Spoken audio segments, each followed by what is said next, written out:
पुनः आपका लक्ष्य में एक बार स्वागत है। जो आप लोग आज के वेबिनार जिसका टॉपिक है हाउ टू गेट 90%।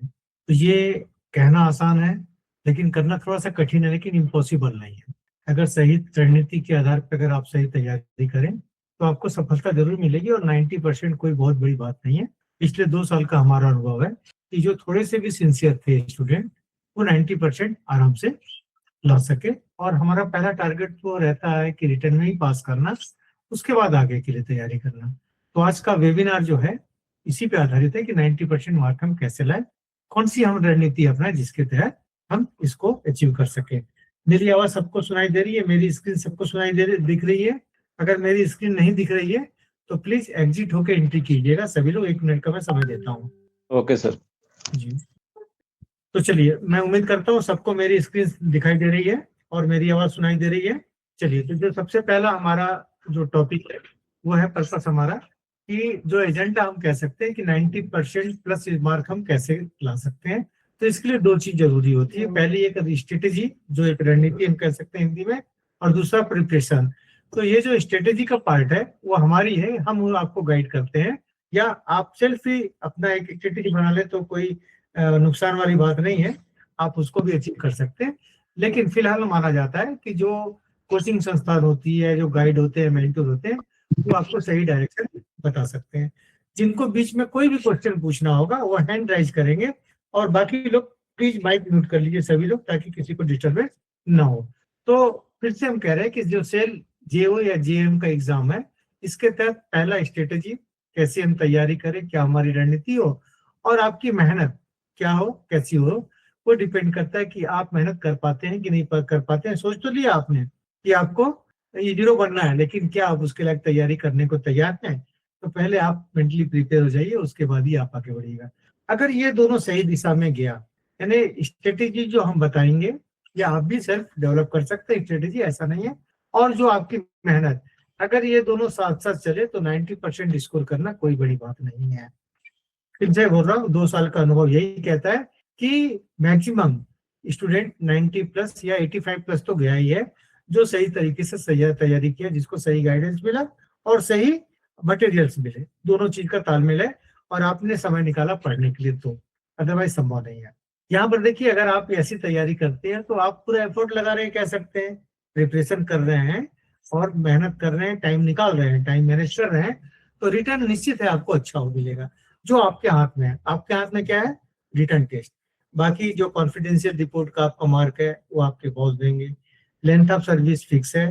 तो सिर्फ आपके हाथ में जो है इस परीक्षा की तैयारी के लिए, वो है लिखित परीक्षा, रिटर्न टेस्ट को आपको पार करना। ठीक है। और हम आज जो बताएंगे आपको, उसमें ये बताएंगे कि ऑनलाइन लर्निंग से क्या फायदे हैं आपको। निश्चित है ऑफलाइन के भी कुछ अपने फायदे हैं, लेकिन ऑनलाइन के भी फायदे बहुत ज्यादा हैं, जैसा कि हम समझते हैं, जैसा कि हमारी स्ट्रेटेजी है। उस प्लान के तहत ऑनलाइन करेंगे तो आपको सब कुछ मिलेगा एक प्लेटफॉर्म के अंदर, आपको बाहर कहीं नहीं जाना पड़ेगा। ठीक है, बहुत सारे फायदे हैं। ये नहीं कहता कि ऑफलाइन से फायदा नहीं है, लेकिन कम से कम उसमें समय हमारा जा रहा है, पैसे जा रहे हैं। ठीक है, फेस टू फेस हम बात कर रहे हैं टीचर से, ये फायदे हैं वहां पे। लेकिन ऑनलाइन में कुछ ज्यादा ही फायदे हैं, जो मैं आपको बाद में बताऊंगा। तो मैं थोड़ा सा पहले अपना एक छोटा सा इंट्रोडक्शन दे दूं कि मैं भी सेल एम्प्लॉय था। मैंने 87 में ज्वाइन किया था और 23 जून में मैं रिटायर हुआ। Join as a crane operator, retire as a crane operator. Teaching का मेरा जो एक्सपीरियंस है वो 2001 से मैं पढ़ाता आया हूँ। क्लास 9-10 को मैं पढ़ाता था। इस E0 अभियान में मैं 2018 से जुड़ा हूँ। 2018 से जो आपका E0 का परीक्षा हुई थी उसकी तैयारी वहां से मैंने चालू किया था, करना और करवाना दोनों। 18 में मैं खुद भी किया था तैयारी, और मैंने तैयारी लोगों को करवाया था, दैट मीन मैं पढ़ाया भी था। उसका फायदा मुझे मिला, मुझे अच्छे स्कोर मिले, इसमें कोई शक नहीं है। लेकिन उसके बाद फिर जो हमने 2 एग्जाम और देखा, क्योंकि हमारी रिटायरमेंट 23 में थी, लेकिन 22 नवंबर का भी पेपर मैंने देखा, और 23 में जो री टेस्ट हुआ था उसका ही मैंने पेपर दिया। उस अनुभव पे मैं आप लोग को यहाँ पर पढ़ाता हूँ, और जो जानकारी दे सकता हूँ वो मैं देना चाहता हूँ। तो फिलहाल मैं ये कह सकता हूँ कि करीब करीब 800 स्टूडेंट प्लस हमारे गाइडेंस में 2 साल के अंतर्गत पढ़े। इस साल भी हमारे पास 400 प्लस स्टूडेंट हैं, जो या तो लाइव क्लासेस है, 350 के आसपास लाइव क्लासेस हैं, और करीबन 70 जो है हमारे वो सेल्फ लर्निंग पैकेज में जो स्टडी मटेरियल खाली लेके गया है। तो इस साल इनका भी फायदा होगा। तो ये कह सकता हूँ जो भी मेरे पास एक्सपीरियंस है मैं शेयर करना चाहता हूँ आपसे, तो थोड़ा ध्यान से सुनिएगा। पहला सेशन आपके लिए बहुत अच्छा है, बहुत फ्रूटफुल है। निश्चित है अगर उस स्ट्रेटेजी को आप अपनाएंगे तो आप कामयाब होंगे। तो फिर से मैं अपना नाम बता दूं, सोनी सर यानी कि श्यामता प्रसाद मेरा नाम है, और मैं लक्ष्य एजुकेशन का फाउंडर मेंबर हूँ सर। तो चलिए अब हम बात करते हैं हमारी रणनीति कैसी होगी, पहले क्या समझना हमारे लिए जरूरी है। तो सबसे पहले बात करते हैं कि व्हाट इज सेल, जियो या जीएम का एग्जाम क्या है।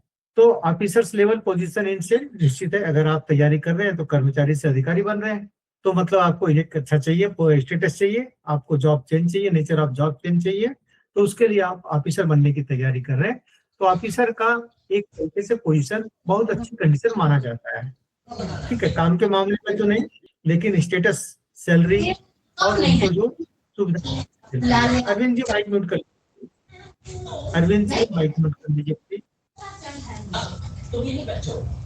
ये मैं ही कर दूं माइक म्यूट। सभी से आग्रह है कि अपनी माइक को म्यूट रखिए ताकि कोई डिस्टर्ब ना हो। जब कुछ पूछना है तो आप हैंड राइज कीजिएगा, मैं आपको पूरा मौका दूंगा, क्योंकि मैं दूसरे स्क्रीन पे देख रहा हूँ कि आप लोग की कहाँ से आवाज आ रही है और कौन बोलना चाहता है। अब देखिए सर, इसमें दो टाइप के कोर्स होते हैं। एक होता है टेक्निकल, टेक्निकल में आपको होता है डिप्लोमा बीएससी वालों के लिए अलग होता है, और 10th क्लास वाले या आईटीआई वालों के लिए अलग होता है। तो उसमें टेक्निकल में दो पार्ट हो जाते हैं, जीपीओई और दूसरा होता है जीपीए, और जो मैनेजरियल रोल है वो कहलाता है जीएफएम, यानी टेक्निकल नॉन टेक्निकल। टेक्निकल में दो part, up to ITI 10th and ITI, और सेकंड जो पार्ट है डिप्लोमा या बीएससी या अदर पैरेलल डिग्री। ये देखिए जो आप एग्जाम देंगे, gateway to the leadership in the SAIL, ये हर कोई जानता है। ये एक रास्ता है कि एक मौका और आपके पास है कि आप वहां पे कर्मचारी से अधिकारी बने। एक मौका था आपका 9th 10th 11th 10th में 12th में, अगर अच्छा आप मेहनत करते तो शायद अच्छी इंजीनियरिंग कॉलेज में जाते और डायरेक्ट अफसर बन के आते, लेकिन वो मौका हम लोग गंवा चुके हैं। तो दूसरा मौका हमारे पास है E0 एग्जाम, जिसके जरिए हम लोग E0 बन सकते हैं, अधिकारी हम लोग बन सकते हैं। और बनना ही है, किसी न किसी को तो बनना है, तो ये क्यों ना सोच के चलें कि आपको ही बनना है, आपको ही मौका मिल रहा है, तो उस मौके को कैसे आप भुनाएं ये आप पे डिपेंड करता है। ठीक है सर, इसके आगे देखें कि why aim for the SAIL E0। तो यहाँ पर ये कहा गया है कि एक बार तैयारी करें, दशकों का करियर बनाएं। तो देखिए सीधी सी बात है, जब हम बच्चों को पढ़ाते थे तो क्लास 9 10th वालों को यही हम कहते थे कि बेटा 4 साल मेहनत कर लो, 4 साल आप मेहनत कर लीजिए, जिंदगी भर आप ऐश करेंगे। यानी 4 साल मेहनत करने का मतलब कि 12th में अच्छा काम, अच्छा मेहनत कीजिए और कोई प्रोफेशनल कॉलेज में जाइए, चाहे आप डॉक्टर बनना चाहते हैं या बड़ी आईआईटी में जा सकते हैं या अच्छी इंजीनियरिंग कॉलेज में जा सकते हैं। तो उससे क्या होता, निश्चित है आज की डेट में आप इंजीनियर होते, लेकिन वो तो समय निकल गया। तो यहाँ भी आपको जैसा कि माहौल लोग बता रहे हैं, है ना, कंफर्म न्यूज तो हमारे पास कुछ भी नहीं है, न शायद आपके पास होगी, जो इधर उधर की बातें करते हैं कि यहाँ आ रहा है, तब आ रहा है, तब आ रहा है, लेकिन जब भी आएगा तो ये हम मान के चल रहे हैं कि हम यहाँ पर सिर्फ 6 महीने तैयारी करें और अपना स्टेटस यहाँ पे चेंज करें, अपने आप को भी सुकून से उसमें पाए कि मैं अफसर बन गया। और आपसे ज्यादा जो खुश होंगे आपके घर वाले, चाहे वो आपके माता पिता हों, आपके बेटे बेटी हों या आपके स्पाउस हो, तो फायदा इनको जरूर होगा। तो यहाँ पर क्या फर्क पड़ता है उसके बारे में थोड़ा सा देख लेते हैं, हालांकि हर कोई जानता है, फिर भी चलिए एक रिकॉल कर दे रहे हैं ताकि आपके दिमाग में घुसे कि आप इसको अच्छे से तह तक ले जाए और आप कठिन मेहनत करें और सफलता आपको मिले। तो ऑफिसर स्टेटस, करियर ग्रोथ, निश्चित है आपका स्टेटस चेंज हो जाएगा, कर्मचारी से आप अधिकारी बन जाएंगे, मतलब एक रिस्पेक्टेड पर्सन हो जाएंगे, अपने टीम के आप लीडर भी होंगे। करियर ग्रोथ तो है ही है सर, करियर ग्रोथ तो है, क्योंकि इसमें जो ग्रोथ, अगर यंग लोग हैं तो एजीएम डीजीएम तक भी जा सकते हैं, जीएम तक भी जा सकते हैं, और जो एवर 50 वाले कम से कम सीनियर मैनेजर लेवल तक जा सकते हैं। नहीं तो ठीक है, मैनेजर ही बने कोई बात नहीं, लेकिन स्टेटस ऑफ करियर तो ग्रोथ हुआ। न्यू ग्रोथ अपॉर्चुनिटी निश्चित है, आपको नया ग्रोथ मिलता है, इसमें आप अफसर बनने जा रहे हैं। पे स्केल भी आपका चेंज होता है, और स्टेटस, स्टेटस के लिए दुनिया मरती है, तो आप और हम भी मरते हैं उसके लिए कि स्टेटस हमारा अच्छा हो, कैसे हम अफसर बन जाए, ताकि 4 लोग पे हम लोग भी रौब दिखा सके और ये दिखा सके कि भाई मैं साहब, है ना, थोड़ा संभल के बात करो, या मैं जो कह रहा हूँ वो ठीक है, मेरे अकॉर्डिंग आप काम कीजिए। तो यही चीज बताता है मास्टर योर फील्ड। आपको एक मौका है कि आप अपने फील्ड का मास्टर बन जाए। अभी भी आप मास्टर हैं, ऐसा नहीं कि नहीं है, क्योंकि जिस क्षेत्र में काम कर रहे हैं उस क्षेत्र की आपको मानता, मतलब महारथा है, मतलब आप अच्छे ज्ञानी हैं, लेकिन क्या है, रिकॉग्नाइजेशन नहीं है। आपको लगता है ये चीज करना है, आप करना चाहते हैं, लेकिन ऊपर वाला बॉस बोल देता है कि नहीं यार ये कोई मतलब नहीं, इससे कोई फायदा नहीं होगा, तो मन में मन मार के आपको बैठना पड़ जाता है ना। लेकिन जब आप E0 बन जाएंगे, एग्जीक्यूटिव बन जाएंगे, तो आप डायरेक्ट HOD को भी कन्विंस कर सकते हैं कि सर ऐसा मैं करने जा रहा हूँ, इससे फायदा है। तो वो जो खुशी मिलेगी सर, उसके उसके वो अनकाउंटेबल है, काउंटेबल नहीं है सर वो। उसके बाद गेट सोशल रिकॉग्निशन निश्चित है, आसपास वाले भी जानेंगे कि ये तो साहब बन गया। समाज में अगर आपकी पहचान नहीं है तो एक अलग से दिखेंगे, ये साहब बन गए, चलो भाई इसको अपने समाज का अध्यक्ष बना, उपाध्यक्ष बना, कोई ना कोई पोस्ट लो, ताकि इससे हम फायदा ले सके। वो सबकी फायदा की बात करेगा, है ना। ये नहीं कि आप बन गए तो आपको फायदा हो रहा है। आप चूंकि अफसर बन गए हैं, इसलिए आपकी एक अलग पहचान होगी और आपको सामने रखना चाहेंगे। आपको भी खुशी मिलेगी कि चलो मुझे एक ओहदा तो मिला, समाज में भी, आसपास भी लोग जानेंगे कि भैया एजुकेटिव बन गया। अपॉर्चुनिटी टू लीड टीम, तो निश्चित है जब आप अपने क्षेत्र के मास्टर रहे हैं, अब आपके सामने आपको मौका मिल जाएगा कि आप कैसे टीम लीडर बनेंगे। इसके बाद करें तो sir SAIL E0 success and the selection process क्या है। तो हर कोई जानता है कि सबसे पहले आप तैयारी करेंगे, चाहे जिस माध्यम से करें, आप सेल्फ स्टडी करें, ऑफलाइन क्लास जाएं, ऑनलाइन कोचिंग करें, या किसी जो पास कर चुका है उनकी सहायता से, उनके मार्गदर्शन में आप अपनी तैयारी करेंगे। तैयारी करने के बाद आपका स्क्रीनिंग राउंड होता है, वो रिटन टेस्ट होता है। तो जैसा कि रिटन टेस्ट में पास होना जरूरी है, उसके बाद फिर बाकी तंत्र काम करते हैं। अगर रिटर्न में ही काम आप पास नहीं किए तो बाकी तंत्र भी काम नहीं करेंगे, जो आप मन में बैठा के रखे हैं कि वो मेरा सहायता करेगा, ये सहायता करेगा, वो बात की बात है। सबसे पहला आपका काम है स्क्रीनिंग। और अभी इतना टफ कंपटीशन हो गया है, खासकर रीजनिंग को देखते हुए, रीजनिंग में पास होना थोड़ा सा अभी टेढ़ी खीर है, मतलब एक भूत है हमारे सामने। रीजनिंग का एक भूत दिखता है, जिसके कारण पिछले 2 सालों से, 2023 का जो आपका CBT टेस्ट था और 24 का टेस्ट, इन दोनों में लोग मैक्सिमम अच्छे अच्छे स्टूडेंट, हमारे भी अच्छे अच्छे स्टूडेंट, यहाँ रीजनिंग क्रैक नहीं कर पाए हैं, क्योंकि वो बड़े हल्के में लिए 10th लेवल का मान के चले थे। लेकिन ऐसा नहीं है, अभी जो आ रही है रीजनिंग, खासकर जो कंपरेंसिव आ रही है, टेबुलेशन आ रही है, और भी जो पार्ट है, 6-7 पार्ट में बताऊंगा आपको किस पे जोर देना है। तो वो जो सारे पार्ट है, थोड़ा सा आपको तैयारी अच्छे से करनी पड़ेगी। कैसे करेंगे तैयारी, वो आप पे डिपेंड करता है। तो सिलेक्शन राउंड जो होता है वो इंटरव्यू राउंड होता है, ये आपके हाथ में नहीं होता है, ठीक है। सिर्फ आपके हाथ में है रिटन टेस्ट, ये आपके हाथ में नहीं है, क्योंकि ये HOD का रिकमेंडेशन भी यहाँ काम आता है, प्लस ED जो बैठते हैं वहां पे, वो भी देखते हैं कि किससे आउटपुट मुझे मिल सकता है। ऐसा नहीं कि अनफेयर होता है सिलेक्शन, फेयर होता है, लेकिन वो इतने बुद्धिजीवी वर्ग होते हैं, खासकर ED लेवल के, वो आपसे 2-4 मिनट बात करके वो आपसे आउटपुट निकाल लेते हैं, और वो समझ सकते हैं कि मुझे या मेरी प्लांट को किनसे फायदा है। आप चाहो वहां बेवकूफ बनाना तो बेवकूफ नहीं बना सकते, उनके पास हर चीज की नॉलेज होती है। तो जो टीम होती है, टेक्निकल से होती है, सेफ्टी से होती है, पर्सनल से होती है, तो सारे मिलजुल के आपको वहां निचोड़ लेते हैं, अगर फेयर सिलेक्शन उनको करना है तो बिल्कुल ये मत सोचिए कि मेरा कोई अप्रोच नहीं है तो मैं पास नहीं हूँ, नहीं, ऐसी बात बिल्कुल नहीं है। होते हैं बिना अप्रोच वाले भी पास होते हैं। तो आप बिल्कुल मन बना के चलिए कि आप रिटर्न में अच्छे मार्क लाएंगे, तो उनको भी सोचना पड़ेगा कि मैं इनको कैसे रोकूं, है ना। तो इसलिए आपको अच्छे मार्क लाने की तैयारी करनी है। आज का जो वेबिनार है वो यही आपको इंजिस्ट करता है, यही पॉजिटिव एटीट्यूड आपके अंदर भरना चाहता है कि आप कैसे पास करें उसको, और अच्छे नंबरों से पास करें। सिर्फ पास करने से काम नहीं चलेगा। अब देखिए यहाँ पर सबसे पहले अगर आप एग्जाम देने जा रहे हैं तो आप देखेंगे कि अपने अंदर, कहते हैं ना, आत्म आंकलन, है ना, कि हम देखें कि हम क्या कर सकते हैं। ठान तो हमने लिया E01, लेकिन क्या हम समय दे पाएंगे, क्या हम उसको समझ पाएंगे, क्या अगर बाय द वे हम एग्जीक्यूटिव बन जाते हैं तो अभी जो 4 घंटे की ड्यूटी मान के चलते हैं, 5.5 घंटे की ड्यूटी मान के चलते हैं, तो क्या उससे ज्यादा 8 घंटा या 10 घंटे की ड्यूटी कर पाएंगे कि नहीं कर पाएंगे। तो सारे सरकमस्टेंसेस आपको देख करके, खासकर कि आप पढ़ाई के लिए समय निकाल सकते हैं कि नहीं, वो आपको देखना जरूरी है, तो ही आप आगे बढ़िए, अदरवाइज मत बढ़िए।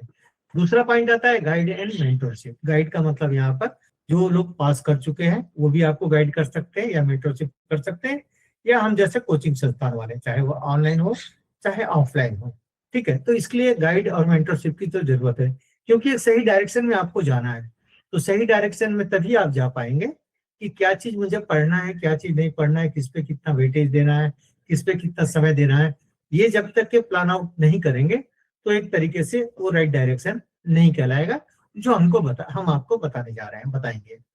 उसके बाद टाइम मैनेजमेंट सबसे बड़ी बात है। टाइम मैनेजमेंट मतलब पहले अपने आप को देखना, अपने स्वास्थ्य को देखना, देन फिर अपनी फैमिली को देखना कि फैमिली में कोई प्रॉब्लम है तो उनको भी टाइम देना है भाई।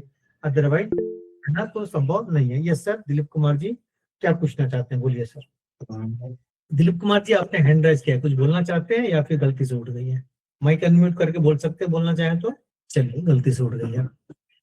तो टाइम मैनेजमेंट मैंने पहले बताया कि पहले अपने आप की स्थिति को देखिए, आप कितना समय दे सकते हैं, कितनी नींद बेच सकते हैं, सीधी सी बात है। क्योंकि आजकल जिस रूटीन में है एबव 55 वाले, उनके पास समय नहीं है ना। चाहे वो पारिवारिक समस्या हो, पारिवारिक एक्टिविटी हो, सोशल एक्टिविटी हो, पॉलिटिकल हो, तो ये सारी एक्टिविटी के बाद टाइम बहुत कम बचता है। तो कुल मिला के हम यही कहना चाहते हैं, क्या आप सोने का समय 8 घंटे से 6 घंटा कर सकते हैं? दैट मीन नींद को बेच सकते हैं। अभी नींद बेचेंगे तो निश्चित है आपको आगे फायदा होगा। वो नींद की कीमत आपको E0 के रूप में एक सर्टिफिकेट मिलता हुआ दिखता है। तो टाइम मैनेजमेंट बहुत जरूरी, इसके बारे में सबसे पहले सोचिएगा, है ना। इससे भी पहले सोचिएगा, आप अपने आप को तोलने से पहले भी ये सोचिएगा कि टाइम क्या मैं मैनेज कर सकता हूँ। तो टाइम मैनेजमेंट की मैं बात करूँ तो ट्यूशन के अलावा आप लोग क्या समझते हैं, कितने घंटे आपको पढ़ने चाहिए ट्यूशन के अलावा, ट्यूशन कोचिंग के अलावा? यस, कोई बताएगा, कोई बोलना चाहेगा? बोलिए, बेशक बोलिए, आप लोग की तस्वीर नहीं दिख रही है किसी को, खाली नाम दिख रहा है। कोई नहीं बोलना चाहेगा? कितने घंटे कम से कम आपको पढ़ना है घर में या प्लांट में समय मिले तो? हाँ बोलिए, गोपाल मिश्रा जी। सर कम से कम 4 घंटे तो पढ़ना ही पड़ेगा। 4 घंटे, 4 घंटा मतलब ट्यूशन कोचिंग के अलावा 4 घंटा आपको पढ़ना पड़ेगा सर। ठीक है सर, और कोई बताना चाहेगा, और कोई बोलना चाहेगा? बोलिए। 2 घंटा पढ़ने का ट्राई करेंगे। 2 घंटा पढ़ने का ट्राई कर। बहुत अच्छा सर। विजय जी क्या बोलना चाह रहे हैं, बोलिए। सर 2 घंटा प्रैक्टिस करेंगे हो जाएगा। हाँ हो जाएगा, ठीक है सर। देखिए सर, 4 घंटा यंग लोग के लिए संभव है, जिनके बच्चे छोटे हैं, है ना, क्लास 5 एंड बिलो है या क्लास 8 एंड बिलो है। लेकिन जिनके बच्चे बड़े हैं तो जिम्मेदारी ज्यादा है, इधर उधर भाग दौड़ करना पड़ता है। दिलीप जी कुछ बोलना चाह रहे हैं क्या? माइक म्यूट कर लीजिए। चलिए, मैं हाथ आपके नीचे कर देता हूँ। सुरेश प्रसाद जी कुछ बोलना चाहते हैं, बोलिए सुरेश जी। वो सर मैं बोला था वो 5 घंटा स्टडी डेली। कितना sir? 5 hour sir, 5 hour. 5 hour sir, ये बहुत ज्यादा है। 5 आवर अगर करेंगे तो आपको, तो मैं बोलता हूँ कि 98 से कम नंबर नहीं मिलने चाहिए सर। लेकिन जो मैं आपको बताने जा रहा, ईमानदारी से अगर आप 1.5 घंटा की ट्यूशन पढ़ रहे हैं, अगर उसी दिन रिवीजन करते 1 घंटा सर बहुत होता है। सिर्फ 1 घंटा दीजिए। जो 2 घंटा पढ़ सकते हैं बहुत अच्छी बात है, 4 घंटा पढ़ेंगे और भी अच्छी बात है। जैसे जो 5 घंटे की ठाने तो बहुत ही अच्छी बात है। लेकिन मैं ये कतई सलाह नहीं दूंगा कि आप छुट्टी 1 महीने का लेके पढ़िए, उससे कोई फायदा नहीं होगा। मैंने बहुत लोग को देखा है अपनी लाइफ में, प्लांट में, जो हफ्ते भर 15 दिन महीने भर की बहुत से छुट्टी ले लेते हैं कि मुझे E0 पास करना है। पास होते हैं लेकिन बहुत अच्छे मार्क उनका मैंने नहीं देखा, पर्सनल मेरा एक्सपीरियंस है। कुछ लोग का आता वो बात अलग है, लेकिन मैंने अपने डिपार्टमेंट में जो देखा है कि छुट्टी लेने के बाद भी वो लोग बहुत अच्छा स्कोर नहीं कर पाए हैं।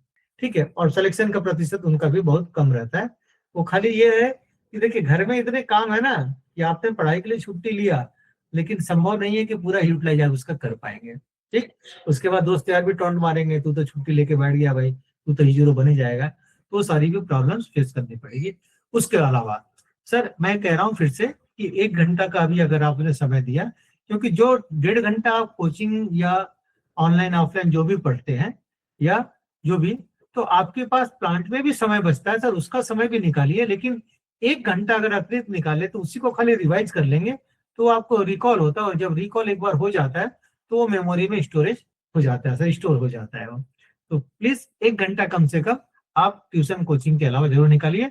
और कीप अप द स्पिरिट की बात कर रहा है, मतलब आप 2 तरीके से सोच सकते हैं, या तो मैं जीतूंगा ही या फिर मैं नहीं कर पाऊंगा, हार जाऊंगा। तो अगर आपने ठाना है तो सर विनर की बात करिए, लूजर की बात आप नहीं करेंगे। बहुत सारे लोग भटकाएंगे, बहुत सारे लोग ताना मारेंगे, ठीक है, इधर उधर की बातें करेंगे, कुछ मिसगाइड भी करेंगे। यार ये ऐसे पढ़ ले, वो तो ऐसे पढ़ा था, ये तैयारी के लिए वो तो वहां जुगाड़ लगाया था, वो तो इतना पैसा दिया था। लेकिन नहीं, उनकी बातों में नहीं आना है। आपको पढ़ाई अपनी करनी, जो आप मेहनत कर सकते हैं और आपको जो करना है वो तो करना ही पड़ेगा आपको। इसके अलावा अगर हम बात करें तो देखिए 4 चीज है यहाँ, इसमें से। हाँ दिलीप कुमार जी, बार बार आप हाथ उठा रहे हैं, कुछ बोलना चाहते हैं तो बोलिए सर। दिलीप कुमार मांझी जी, चलिए। तो यहाँ देखिए 4 चीज है सर, आपके जो सक्सेस का फार्मूला जो हम लोग बोलते हैं, किसी भी पढ़ाई में अगर आप कर रहे हैं तो इसका जो 4 जो है यहाँ पर 4 चीजें, इसमें चारों में से कोई भी हिस्सा अगर वीक हो जाएगा सर तो आप पिछड़ जाएंगे। और चारों को अच्छे ग्रिप पे लेना कोई बड़ी बात भी नहीं है सर। इसमें 2 हिस्सा आपका है 2 हिस्सा आपके गाइड का रहेगा या आपके मेंटोर का रहेगा, जो आप बोलिए उसको। तो सबसे पहले बात करते हैं राइट स्ट्रेटजी। तो ठीक है, आपने सेल्फ बनाया है स्ट्रेटजी अपना, लेकिन अगर गाइड जो एक्सपीरियंस्ड है ना, जिसके पास एक अनुभव है, अगर वो सही आपको बता रहा है, तो उसकी रणनीति आपके लिए 60% दरवाजा खोल देगा। 60% में बात कर रहा हूँ सर, इसको ध्यान दीजिएगा। कैसे पढ़ना है, क्या पढ़ना है, कितना किसमें वेटेज देना, सिर्फ ये गाइड आपको बता देगा ना, तो ये मान के चलिए कि 60% आपके मार्क ऐसे ही आ जाएंगे। लेकिन हमारा टारगेट तो 90+ का है सर। उसके लिए आपको प्रैक्टिस करना पड़ेगा, ठीक है सर। तो यहाँ पर जो है आप प्रैक्टिस करेंगे और आप लगातार करेंगे, उसके बाद स्मार्ट रिवीजन करेंगे। तो स्मार्ट रिवीजन का भी तरीका आपको गाइड ही बताएगा, आपके मेंटर बताएंगे, या फिर जो E0 बन चुके हैं आपके दोस्त यार हैं, वो आपको गाइड कर सकते हैं कि रिवीजन कैसे होना चाहिए। क्योंकि देखिए अभी इस उम्र में याद करना बहुत आसान नहीं है, और खासकर जो डाटा वाले पार्ट होते हैं, जैसे ICA में है, GPOE में, GFM में है, तो डाटा वाले पार्ट इजी नहीं होते, वो मेमोराइज नहीं होता है। तो उसके लिए भी तरीका है कैसे आप याद करें। आप एक पार्टनर बनाइए, आप एक दूसरे को डाटा शेयर कीजिए, उनसे पूछिए, वो आपसे पूछेंगे, तो वो जो आप नहीं बता पाएंगे वो आपको बताएंगे, वो मेमोराइज हो जाएगा। ठीक है, एक बार तो आप कोचिंग ट्यूशन में पढ़ेंगे ही, उसके अलावा एक पेज उठा लीजिए डेली, 2 दोस्त मिल करके, और उसको आप लोग एक दूसरे से पूछिए। तो ये बहुत बढ़िया तरीका है रिवीजन करने का, इसको आप नोट कर लीजिएगा कि मैंने क्या बोला है, किस तरीके से आप याद कर सकते हैं, और बहुत अच्छा तरीका होता है ये, है ना। पर्सनल एक्सपीरियंस भी मेरा है, और ये आप भी करके देखिए, इससे बहुत फायदा होगा। तो स्मार्ट रिवीजन की बात यहाँ पर हो गई। इसके बाद हम लोग बात करेंगे कि understanding the pattern, save time, improve accuracy and boost score. तो देखिए यहाँ पर 3 चीज बता रहा है कि सबसे पहले हमको एग्जाम का पैटर्न को समझना है, जो जरूरी है। उसके बाद कम समय में ज्यादा हम कैसे कर सकते हैं, और यहाँ सटीकता बढ़ाओ और स्कोर बढ़ाओ की बात कर रहे हैं। मतलब एक तरीके से सही आंसर कैसे चुने और कैसे स्कोर को हम धीरे धीरे बढ़ाएं। ऐसा नहीं कि 100 मार्क का क्वेश्चन हम सोच रहे हैं कि पहले दिन ही अटेम्प्ट किया और 80 नंबर मिल गया ना, हो सकता है 20 नंबर भी ना मिले आपको, लेकिन धीरे धीरे प्रैक्टिस करेंगे तो वो चीज बढ़ेगा। यस सैकत जी क्या बोलना चाहते हैं, बोलिए सर, सैकत भट्टाचार्य जी।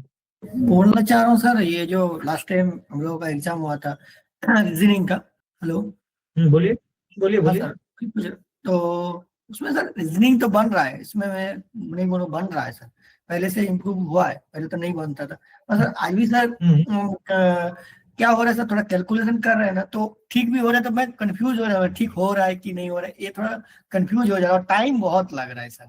मतलब मैं एक क्वेश्चन रीजनिंग का मैं किया था, सभी किया था, मतलब एक एक क्वेश्चन कम से कम मेरे को 5 मिनट लग रहा है, मतलब टेबुलेशन में तो 5 मिनट तो लग ही रहा था।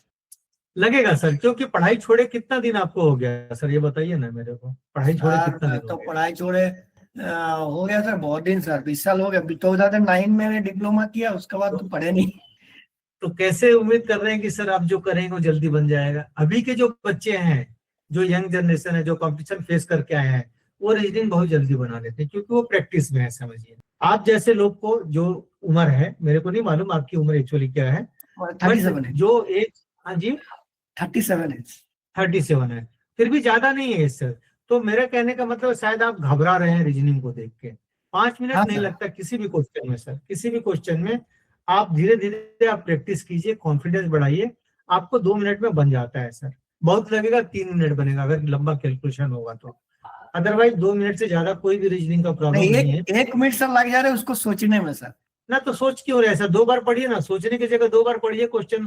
ठीक है, करना क्या है ये पहले सोचना पड़ रहा है सर, उसका बाद हाँ, तो इसीलिए ना सर, पढ़ाई छूटा हुआ है, 20 साल से पढ़ाई छूटा हुआ है, तो प्रॉब्लम तो आएगा सर, इसमें कोई शक नहीं है। तो उसी चीज की तैयारी हम लोग करवाते हैं ना सर, कि पहले एकदम 0 लेवल से आपने किया, फिर थोड़ा सा टफ हमने कराया, फिर और टफ कराया, फिर जैसे कि 2 साल से आ रहा है उससे भी टफ हमने कराया। ठीक, तो उसमें क्या होता है कि आपका कॉन्फिडेंस धीरे धीरे बढ़ेगा। जैसे बाय द वे आप क्लास 8 के स्टूडेंट है, 7th के प्रॉब्लम आपसे बनेंगे, लेकिन जब 7th का एग्जाम दे रहे थे तो आपको वही प्रॉब्लम बहुत टफ लग रहे होंगे। ऐसा है ना सर? इस बार जब सीबीटी पैटर्न में क्वेश्चन दिए थे ना, तो इस बार सर बना, और अगले बार सर लाइव में दिए थे तो हमको कुछ पता नहीं पड़ा, मतलब कर ही नहीं पा रहे थे। वो घबराहट है, एक घबराहट है, वो सोच है अपना, उस सोच को बदलना पड़ेगा। टाइमिंग आ ठीक है रहा सर, था, टेंशन में फिर हो जा रहा। हाँ नहीं, टेंशन क्यों लेना सर, क्या होगा, कोई मर तो नहीं जाएगा आदमी ना, नहीं होगा और क्या होगा, नहीं होगा तो और अच्छा होगा। अगर ये दिमाग में बैठ गया कि भाई मैं मेहनत कर रहा हूँ, नहीं होगा टाइम में तो क्या कोई बात रहता नहीं, है, लाइव में टाइमर रहता है ना, नहीं। टाइम निकल जा रहा है तो वही टाइम को भी देख के चला जा रहा नहीं था। नहीं, प्रैक्टिस आप कीजिए सर, प्रैक्टिस करेंगे तो टाइम भी आपके साथ देगा। प्रैक्टिस नहीं होगा तो टेंशन लेने से कोई फायदा नहीं होगा सर। अब बात करते हैं सर, सिलेबस को हम अच्छी तरीके से सबसे पहले जाने, है ना, कि हमारा सिलेबस क्या कह रहा है, किस टॉपिक को हमको ज्यादा पढ़ना है और किस टॉपिक को छोड़ना है। तो जैसे कि आपका मेन स्ट्रीम होता है, जैसे GFM या GPO या GPA, उसमें 100 में से 40 क्वेश्चन ही है, तो उसमें आपके पास ऑप्शन है कि इस टॉपिक को पढ़े, इसको नहीं पढ़े। लेकिन बाकी रीजनिंग का कोई सिलेबस नहीं होता है, कंप्रहेंसिव का कोई सिलेबस नहीं होता है, ठीक है। इसके अलावा आपका जो IC है उसमें 30 क्वेश्चन है, मतलब पूरे आपको पढ़ने हैं। तो जिसमें ऑप्शन है उसके पास उसके लिए हमारे पास समय है कि हम उसको कैसे करें सर। इसके अलावा sir, that difficulty to avoid time trip, अगर बाय द वे बहुत डिफिकल्ट लग रहा है प्रॉब्लम, जैसे आप बोल रहे हैं कि 5 मिनट लग जा रहा है, तो हर प्रॉब्लम में 5 मिनट नहीं लगता होगा, लेकिन लग रहा है तो आपको देखते ही अनुमान हो जाएगा कि कैलकुलेशन इसका लंबा है, तो थोड़ा स्किप करके आगे बढ़िए। जब लास्ट में समय मिलेगा तो एक बार रिव्यू कर लीजिएगा, एक बार बना लीजिएगा। नहीं तो तुक्का मारने का भी ऑप्शन है, क्योंकि माइनस मार्किंग तो है नहीं आपके पास। तो जो पहले बनता है उसको तो बनाइए, वो स्कोर तो पक्का कीजिए आप, नहीं तो उसके टेंशन में आगे वाला प्रॉब्लम भी आपका नहीं बनेगा। यही जो टेक्निक है सर, यही चीज हम मोटिवेट करते हैं कि जो पहले बनता है उसको बनाइए ना, फिर जो नहीं बन रहा था, लग रहा था, वो भी बनने लगेगा आपसे, क्योंकि कॉन्फिडेंस इतना बिल्ड हो जाएगा आपने। तो कॉन्फिडेंस और खासकर एग्जाम सेंटर में दिल की धड़कन तो बढ़ जाती है, सामान्य आदमी की भी दिल की धड़कन बढ़ जाती है। ब्रिलियंट से ब्रिलियंट स्टूडेंट भी वहां पे थोड़ा सा घबराता है, लेकिन जो शांत रहा वो अच्छा नंबर ले आता है सर। इसके बाद देखिए सर, राइट डायरेक्शन चाहिए आपको, है ना। जो आज की रणनीति आप अपनाएंगे, कल की अधिकारी रहेंगे, सीधी सी बात है। तो रणनीति क्या, हम उनसे चर्चा कर रहे हैं। सबसे पहले आपका सही डायरेक्शन होना चाहिए, मतलब अगर आपके सामने एक रास्ता है, आपके सामने एक गोल पोस्ट है, तो क्या उस डायरेक्शन में जा रहे हैं, नहीं जा रहे हैं, वो कोई गाइड कर रहा है या कोई मिसगाइड कर रहा है, ये आपको फाइनल डिसीजन लेना है, ठीक है। और सेल्फ डिसीजन ले तो ज्यादा अच्छा है, क्योंकि सेल्फ डिसीजन लेने में अफसोस नहीं रहता है, क्योंकि ये मेरा डिसीजन था। नहीं तो कल को अगर फेल होते तो बोलेंगे फलाने ने ऐसा बताया था इसलिए मैं फेल हो गया। एक बहाना होता है, करना तो आपको ही रहता है, ठीक है sir. Smart use of the time and energy, तो जो भी टाइम और आपके पास एनर्जी है उसका स्मार्टली आप कैसा उपयोग करते हैं, ये आप पे डिपेंड करता है ना। जब जो चीज काम का है उस पर ज्यादा ध्यान दीजिए, जो काम का नहीं है तो बेकार का उस पर टाइम मत दीजिए, उसका टेंशन मत लीजिए, आपको टेंशन भी होगा और टाइम भी वेस्ट होगा। फिर हैंडलिंग चैलेंज, बहुत सारी चैलेंज आएंगी सर आपके सामने, ठीक है। लेकिन जब छोटे छोटे चैलेंज को आप पूरा करते जाएंगे तो बड़ी चैलेंज भी आपको छोटी सी चैलेंज लगने लगेगी और उस बाधा को भी आप पार कर सकते हैं। वही चीज लिखा गया है कि स्पष्ट योजना होने से समस्या छोटी लगती है, कि जब आपके सामने टारगेट फिक्स है तो छोटी मोटी बाधाएं तो आएगी। कोई ऐसा बता दे जिसके सामने कोई हर्डल्स नहीं आते, किसी भी काम के लिए सबके सामने आते हैं। इसलिए आप टेंशन मत लीजिए, आप जो करेंगे अच्छा करेंगे, ये आप मान के चलिए। सबसे बड़ी बात है कंटिन्यू आपको करना है, ऐसा नहीं कि एक महीने एकदम फुल फ्लेज में किए बीमार पड़ गए, नहीं, आराम से करिए ना, आराम से करिए और आगे बढ़ते चलिए, आपको कोई नहीं रोक सकता है सर। Very clear sir. तो ये हुआ आपका सही डायरेक्शन आपको चाहिए। उसके बाद smart use of time and energy, कैसे आप अपना उपयोग करते हैं अपनी एनर्जी को और अपने टाइम को, और जो छोटी मोटी चैलेंज है उसको आप कैसे निपटाते हैं, ये आप पर डिपेंड करता है। और लगातार करिए, आपको समय ना मिले, आपको मान लीजिए शेड्यूल 8 से 9 का है पढ़ने का, कोई मेहमान आ गया घर में बाय द वे, तो ठीक है 9 से 10 कर लीजिए, है ना। नींद बेचिए, जो पहले लाइन मैंने आपको बोला था, ये भी आपको नींद बेचना पड़ेगा। परिवार के साथ साथ, प्लांट के साथ साथ आपको पढ़ना है, तो आपको नींद ही कम करनी पड़ेगी, और कोई रास्ता आपके पास नहीं है सर। अब देखिए सर, जो भी आप प्लान बनाते हैं, जो भी आप टाइम टेबल बनाते हैं, कि वो एक्चुअल होना चाहिए, कि मैं उतना कर सकता हूँ। ऐसा नहीं मैं टाइम टेबल बना दिया कि मैं 3 घंटे पढ़ूंगा भाई, हर दिन मैं 3 घंटे, यानी कि 1-1 घंटा पढ़ूंगा तीनों सब्जेक्ट, वो रियलिस्टिक नहीं है, इस लाइफ में रियलिस्टिक नहीं लगता है। इतना समय निकालें तो बहुत अच्छी बात है, लेकिन आसान नहीं है, इम्पॉसिबल नहीं है, लेकिन आसान नहीं है। तो ऐसा बनाइए कि कम से कम मैं पढ़ूं, मतलब एक ट्री बनाइए कि आज की डेट से आप थोड़ी ज्यादा मेहनत करेंगे तो एग्जाम आते आते आपकी मेहनत वो कई गुना कम हो जाती है, क्योंकि खाली रिवीजन करना रहता है, उसमें कोई हाईलाइट पॉइंट देखने रहते हैं और कुछ की जरूरत नहीं पड़ती, वो रिकॉल ऑटोमेटिक हो जाती है। लेकिन अभी अगर धीरे धीरे पढ़ें तो एग्जाम आएगा तो बहुत ज्यादा टेंशन और बोझ हो जाएगी कि भाई 3 किताब हमको पढ़ना है, उसके बाद रीजनिंग का कुछ समझ में नहीं आ रहा है, तो उस चक्कर में, ज्यादा मेहनत के चक्कर में हॉस्पिटल भी आप पहुंच सकते हैं, इस बात की गारंटी है। वो नौबत नहीं आने देना है आपको।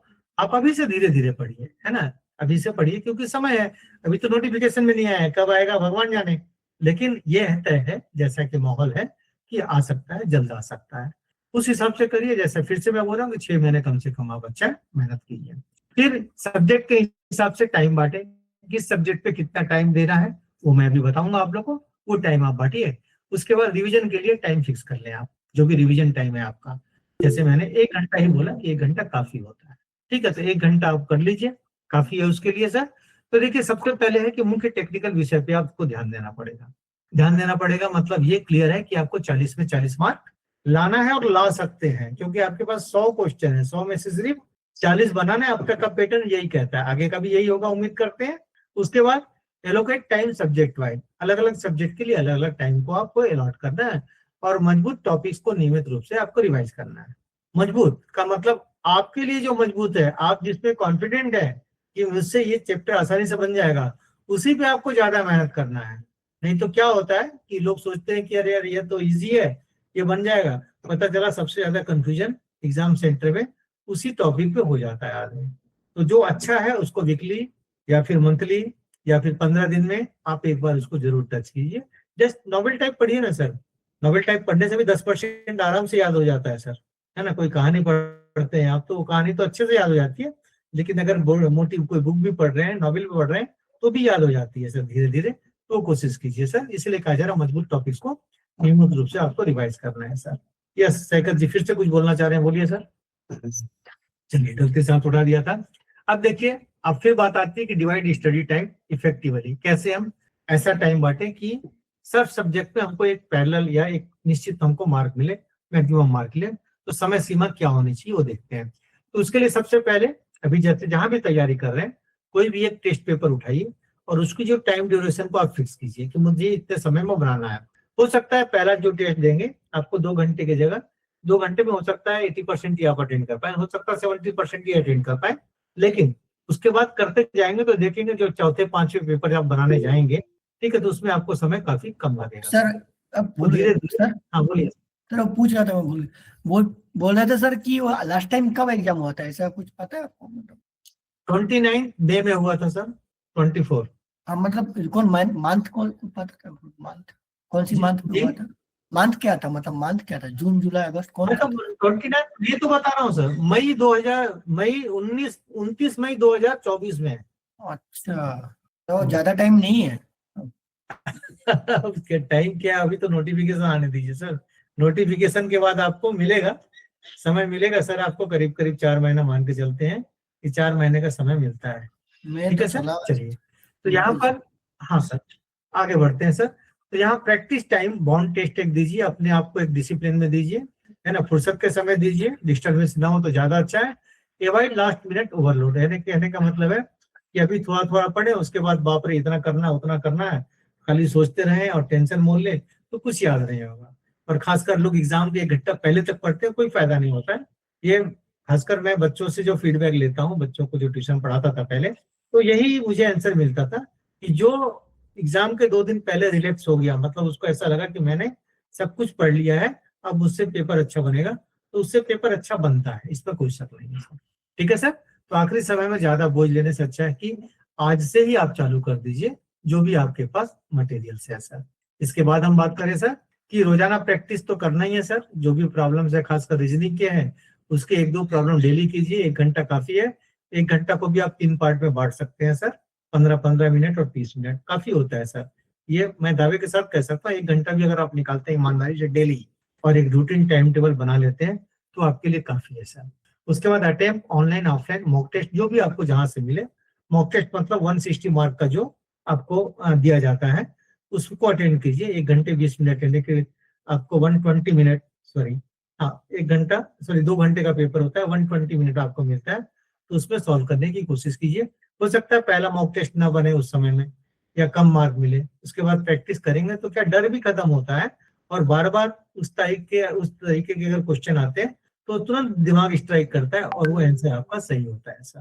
ठीक है सर, इसके अलावा है आपका कि मेंटेन प्रैक्टिस कंसिस्टेंसी, ये जरूरी है, बार बार इस वर्ड को यूज कर रहे हैं सर, कंसिस्टेंसी हमारे लिए लाइफ में जरूरी है। ये सुरेश जी क्या बोलना चाहते हैं, बोलिए सर। सर मेरा क्वेश्चन है कि सर ये जो प्रैक्टिस जो क्वेश्चन आप जो बोल रहे सर, ये आपका जो जो जो ऐप में है इसी को करने से हो जाएगा ना, कुछ अदर सोर्स भी कुछ यूज मैं करना होगा? 100% दावा कर सकता हूँ, जो मटेरियल हमारे पास अवेलेबल है वेबसाइट में उतना कर लीजिए, कहीं जाने की जरूरत नहीं पड़ेगी। इवन रीजनिंग का भी लास्ट ईयर जिन्होंने किया था, जो वेबसाइट वाला है, वो सर अच्छा स्कोर करके निकल गए।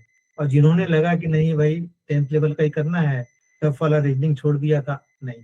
आप पूछ लीजिएगा जो भी पुराने स्टूडेंट हमारे आपके अगर संपर्क में हो, जो E0 बने होंगे या रीजनिंग में अच्छे मार्क लाए होंगे, वो आपको बताएंगे कि लक्ष्य एजुकेशन की वेबसाइट में जो दी हुई है प्रैक्टिस पेपर, उसको कितने बार भी आप कर सकते हैं। अब मालूम है आपको, आप लाइव क्लास के मेंबर है मेरे ख्याल से, तो वो करिए मेहनत, बाहर जाने की जरूरत नहीं है, बहुत मटेरियल है सर, आप कर करके अच्छा, थक जाएंगे। नहीं नहीं, एक्चुअली मेरा जी बोलने का मतलब सर, अगर आपका कंप्लीट हो जा रहा है सर ये जो ऐप का, फिर अदर्स कुछ सोर्स में यूज कर सकता हूँ नहीं, ये बोलना चाह रहा हूँ मैं सर। अगर प्रैक्टिस जो है मेरा आपके पास रिज- समय है तो करिए सर, आपके साथ समय है तो करिए।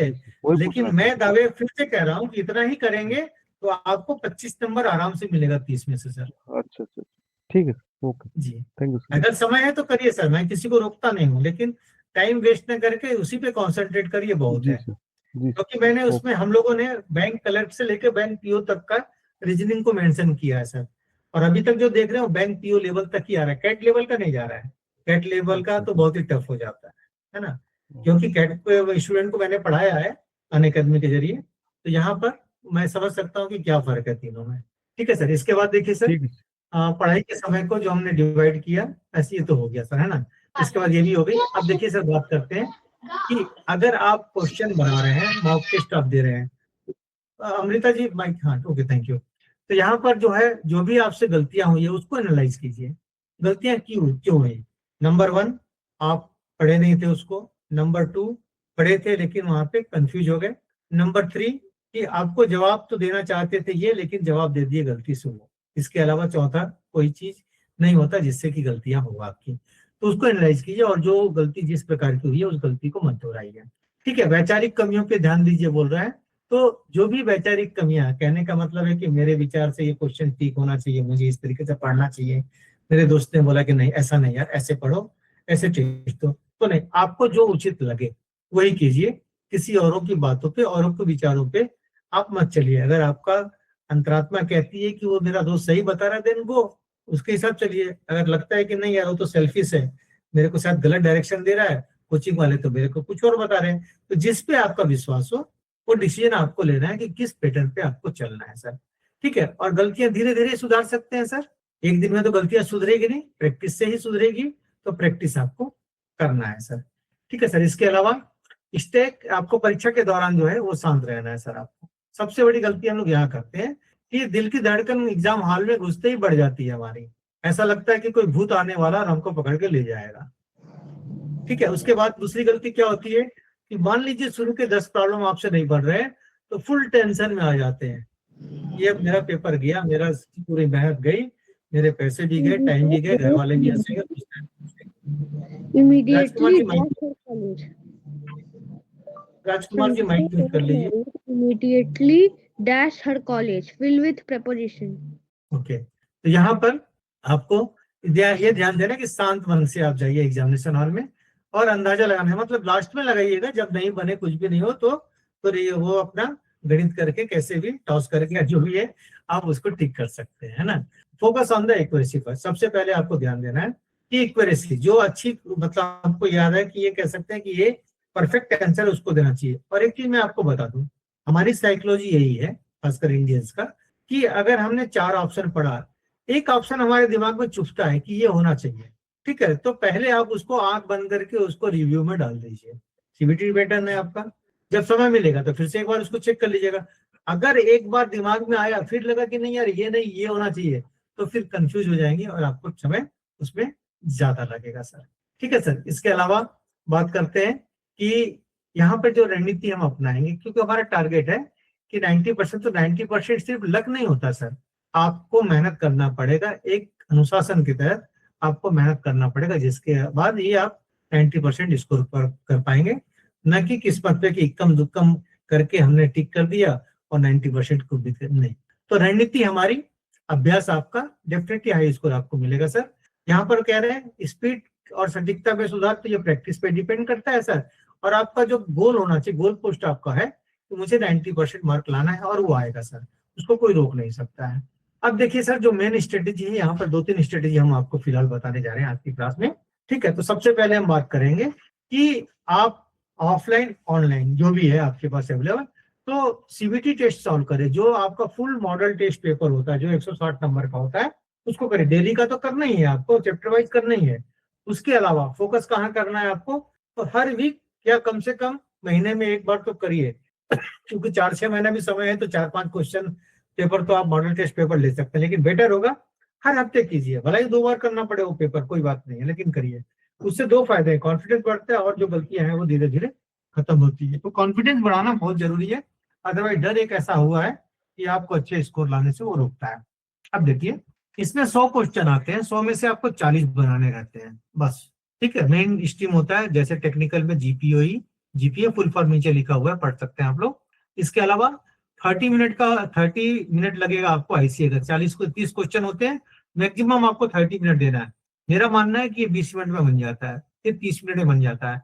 लेकिन फिर भी क्योंकि आप बोलेंगे 60-70 क्वेश्चन पढ़ना पड़ेगा तो 40 मिनट में संभव नहीं होगा, तो भी मैं कहता हूँ कि 60 क्वेश्चन पढ़ते पढ़ते आपसे बन जाएगा। अगर आप सिर्फ 7-8 चैप्टर की तैयारी कर लें तो 60 क्वेश्चन पढ़ते पढ़ते 40 क्वेश्चन के आपको आंसर मिल जाते हैं मेन स्ट्रीम में। इसमें आपको सभी क्वेश्चन तो अटेंड करना ही है क्योंकि इसमें ऑप्शन नहीं है, तो फिर भी हमने इसको 30 मिनट का समय दिया। लेकिन मैं समझता हूँ कि 20 मिनट काफी होता है, 30 से 45 सेकंड काफी होता है। जो आज हमारे लाइव क्लास के स्टूडेंट देते हैं उनका टाइमिंग देखेंगे आप, तो मुश्किल से 30 सेकंड लगता है। सॉरी, एक क्वेश्चन में 30 सेकंड लगता है मुश्किल से, है ना। कई तो ऐसे हैं कि 1 मिनट में, जो हमारा कई बार टारगेट होता है कि 1 मिनट में 4 क्वेश्चन बनाना, वो भी कर रहे हैं ड्यू टू प्रैक्टिस के अलावा कोई रास्ता नहीं है। तो ये, अब उसके बाद अगर हम मैक्सिमम इसका 40 मिनट ले लें, इसका 30 मिनट ले लें, तो फिर भी 50 मिनट हमारे पास बचता है, जो आज का बहुत बड़ा भूत है, रीजनिंग, जिसमें लोग पास नहीं हो पाते, उसके कारण रिटन टेस्ट नहीं निकाल पाते हैं। तो 50 मिनट में भी ये मान के चलिए कि जो 30 क्वेश्चन है उसमें से 15 क्वेश्चन जो है वो 15 मिनट में आपके बन जाएंगे। बाकी जो 15 क्वेश्चन है वो 2 से 3 मिनट आपका लेगा, ये मान के चलिए, तो भी आप टारगेट पूरा कर लेंगे। ठीक, तो भी घबराने की जरूरत नहीं है। अगर इसमें आप 100% स्कोर कर रहे हैं, दोनों में 70 ला रहे हैं, 70 नहीं, चलिए 5 नंबर कम ले ली, 65 ले रहे, इसमें पासिंग मार्क तो 12 है। ठीक है, तो 65 + 12 करेंगे तो 77 हुआ, तो वो भी अच्छा स्कोर है, लेकिन कंपटीशन के लिए वो स्कोर अच्छा नहीं कहलाएगा। इसलिए आपको रीजनिंग का भी पकड़ अच्छी होनी चाहिए, प्रैक्टिस आपको ज्यादा करना है। अब अगर हम बात करें कि एक प्रश्न पे आपको मैक्सिमम कितना समय देना है, अगर मान लीजिए जीपीओई का कोई डाटा या थोड़ा बहुत कैलकुलेशन फार्मूला वगैरह भी आ गया, तो भी 1 मिनट से ज्यादा क्वेश्चन को समय देना ही नहीं है। आपको घड़ी देखने की जरूरत नहीं है, आप करेंगे तो आपको धीरे धीरे पता चल जाएगा कि मैं इसमें लेट हो रहा हूँ, तो उसको स्किप कीजिए, या जो आपको लगता है आंसर उसको क्लिक कीजिए और रिव्यू करके आगे बढ़िए आप। उसके बाद 1 मिनट मैक्सिमम है इसके लिए। इसमें सर यकीन मानिए आपको 30 सेकंड से ज्यादा नहीं लगता है समय, क्योंकि मेरा अनुभव है कि ये जो 25 से 30 सेकंड में बन जाता है, 15 सेकंड में भी लोग बना रहे हैं हमारे यहाँ। यस जॉन जी, क्या बोलना चाहते हैं, बोलिए सर। जॉन सर कुछ बोलना चाह रहे हैं, बोलिए। सुरेश जी कुछ बोलना चाह रहे हैं। सर 3 से हाँ, बोलिए। पासिंग मार्क कितना होगा sir individual? Sir passing mark कितना होगा सर? जैसे मिनिमम 40% पर सब्जेक्ट, और एग्रीगेट जो होता है 50% मिनिमम होना चाहिए क्वालिफाइंग। तो थोड़ा सा नंबर्स में बताएंगे क्या सर? हाँ सर, देखिए 40 नंबर है, 40 में आपको कितना चाहिए सर? 40%, तो 4 चौक 16 मार्क, 16 मार्क मिनिमम चाहिए। 30 अच्छा। वाले में देखेंगे तो 12 मार्क आपको मिनिमम चाहिए सर। लेकिन तीनों का जब स्कोर करेंगे तो 50% से ज्यादा, यानी कि 60 से ज्यादा मार्क होना चाहिए सर। सॉरी 50 से ज्यादा, 100 नंबर का पेपर होता है, 50 से ज्यादा। ठीक है सर? जी जी जी। ओके सर, तो ये क्लियर हुआ सर। अब जो 1 मिनट का इसमें समय मैं बोल रहा हूँ नहीं लगता है, 30 सेकंड काफी है एक क्वेश्चन के लिए, तो बचा हुआ समय यहाँ एडजस्ट होता है। उसके बाद भी रिवीजन का आपको टाइम मिलता है, एक बार रिव्यू का टाइम मिलता है कि चेक कर ले भाई कहीं कोई छूटा तो नहीं है। अगर किसी को हमने रिव्यू में डाला हुआ है तो उसको देख लेते हैं क्या बेस्ट आंसर होगा, क्योंकि माइनस मार्क तो है नहीं, इसलिए घबराने की जरूरत ही नहीं है सर। ठीक है, तो पहला स्ट्रेटेजी अगर आप इसको अपनाएंगे अभी से, जो मॉडल टेस्ट पेपर उठाइए और उसकी प्रैक्टिस करिए, आपको जहां से मिलता है 160 मार्क का उसको करना चालू कीजिए। वीकली एक पेपर आप उठा के करेंगे सर, निश्चित है आप बहुत अच्छे रास्ते पे चल रहे होंगे, ये मेरा अनुमान है सर। इसके अलावा सबसे बड़ी बात ये, किस विषय पे हम कितना समय दें, है ना सर। ये क्वेश्चन आप लोग के दिमाग में होगा, कुछ पूछे हैं कुछ नहीं पूछ पाए हैं तो कोई बात नहीं सर। यहाँ पर देखिए कि जो हम बात कर रहे हैं कि जीपीओ जो हमारा मेन स्ट्रीम है, आईसीए और रीजनिंग डीआई प्लस कंप्रहेंसिव यानी इंग्लिश कंप्रहेंसिव, अगर आपके पास 100 घंटा है, अगर आपने प्लान बनाया कि मुझे 100 घंटे पढ़ने हैं, तो उसमें से 25 घंटे निकालिए जीपीओ के लिए, 25 घंटे निकालिए आईसीए के लिए और 50 घंटे निकालिए रीजनिंग डीआई कंप्रहेंसिव के लिए। क्योंकि अभी जो भूत है इसका, पहले तो सर 2022 तक जो नवंबर में हुआ था वो 10th स्टैंडर्ड का हुआ करता था रीजनिंग डीआई, इसमें कोई शक नहीं है सर, लेकिन अभी नहीं है। अभी पिछले 2 एग्जामों से देख रहे हैं कि वो बैंक पीओ लेवल का आ रहा है, इसलिए इसमें आपको समय ज्यादा देना है और समय लगेगा, क्योंकि इसमें कैलकुलेशन भी है। जैसे लास्ट ईयर तो अर्थमेटिक रीजनिंग में पूछा था, उससे पहले नहीं पूछा था कभी, लेकिन अभी पूछा था वो, है ना। तो इसके लिए समय आपको मिलता है, इसलिए आपको 50% इस पे आपको समय देना है। जो भी आप रियलिस्टिक टाइम टेबल बनाए उसमें दोनों को जो टाइम दे रहे हैं उतना ही टाइम आपको रीजनिंग को देना पड़ेगा। दोनों को मिला करके जो टाइम दे रहे हैं 25-25% जो एफर्ट लगा रहे हैं, 50% एफर्ट आपको इसमें लगाना पड़ेगा। क्लियर? इसमें किसी को डाउट है तो पूछिए, क्यों इतना टाइम दे रहे हैं डीआई में, क्यों इतना कम टाइम दे रहे हैं 40 क्वेश्चन वाले में? यस मनोरंजन जी बोलिए सर। मनोरंजन जी कुछ बोलना चाह रहे हैं? सैकब जी कुछ बोलना चाह रहे हैं, बोलिए। बोले हैं सर, आपका जो पुराना वीडियो में देख रहा था सीरीज का ऊपर, जो रीजनिंग आपने सीरीज में पढ़ाए हैं वो सर ठीक है सर, मगर सर मैं एक यूट्यूब में देख रहा था सीरीज का जो बैंक वाला वो थोड़ा अलग है। मतलब आप जैसे न्यूमेरिक में करा रहे हैं, न्यूमेरिक सीरीज जो रह रहे हैं, ठीक है, वो अल्फाबेटिक भी हो सकता है तो, बट उनका अलग है सर। मतलब आपका वाला मतलब वही चलेगा ना सर? मैं वही प्रैक्टिस कर रहा हूँ। मतलब हाँ सर, ध्यान से देखेंगे तो मेरे में अल्फाबेटिक और न्यूमेरिकल दोनों सीरीज है सर, आप शायद हाँ पूरा सर देख है, नहीं पाए होंगे। मगर उन लोगों का अलग है सर, मतलब डिफरेंट टाइप का है उन लोगों सीरीज। बिल्कुल सर, इसमें तो अथाह समुद्र है सर, अथाह समुद्र है। आप जो चीज मेन क्या होता है, कॉन्सेप्ट आपको क्लियर करना जरूरी है, चाहे क्वेश्चन कुछ भी आ जाए, क्वेश्चन का कोई माय बाप नहीं है। बाकी तो आईसीए और जो आपका मेन सब्जेक्ट है वो मैनुअल से ही आना है, मैनुअल से बाहर का कुछ नहीं आना है। लेकिन आपके पास तो रीजनिंग का कोई मैनुअल ही नहीं है ना, इसलिए उसका कोई कंपैरिजन मत करिएगा। बस कॉन्सेप्ट क्लियर करने की कोशिश कीजिएगा कि अगर इस टाइप के प्रॉब्लम आते हैं तो क्या हमको उसमें देखना है, कैसे बनाना है, बस। और शॉर्टकट ट्रिक्स में भी मत जाइएगा सर, हर क्वेश्चन के लिए अलग अलग ट्रिक्स होता है, कितने ट्रिक्स आप याद रखोगे? तो शॉर्टकट रास्ता पे तभी जाते हैं जब हमको लंबा रास्ता भी मालूम है कि भटक भी गए तो चलो वापस आके भाई लंबे रास्ते से हम चलें। इसलिए शॉर्टकट ट्रिक्स में नहीं जाइएगा, ये एडवाइजेबल नहीं है। और समय पर्याप्त है कि आप थारोली बनाएंगे तो आपसे बनेगा सर। कापी पेन आपके पास वहां भी होगा, अभी भी रहता है सर। चलिए आगे देखते हैं सर। मेरा पूछने का मतलब आप जो सीरीज पढ़ा रहे हैं उसी स्टैंडर्ड में बनाएंगे, तो मेरा यही कहने का मतलब है। काफी है सर, वो स्टैंडर्ड में काफी है सर। वही सर मैं पूछ रहा हूँ कि वो जी जी सर रीजनिंग का कोई अभी तक सिलेबस होगा? कोई सिलेबस नहीं है सर, हम 22 टॉपिक कवर करते हैं, आपको बताएंगे। अभी हम 22 टॉपिक हम कवर करते हैं, उसमें से हम आपको 7-8 टॉपिक बताएंगे, तो आप 20 नंबर आराम से ले आएंगे सर। ओके ठीक है सर। 7-8 टॉपिक को ही आप अच्छे से करेंगे, 20 नंबर आपका इसी में हो जाएगा। ठीक है, तो थोड़ा सा धैर्य रखिए।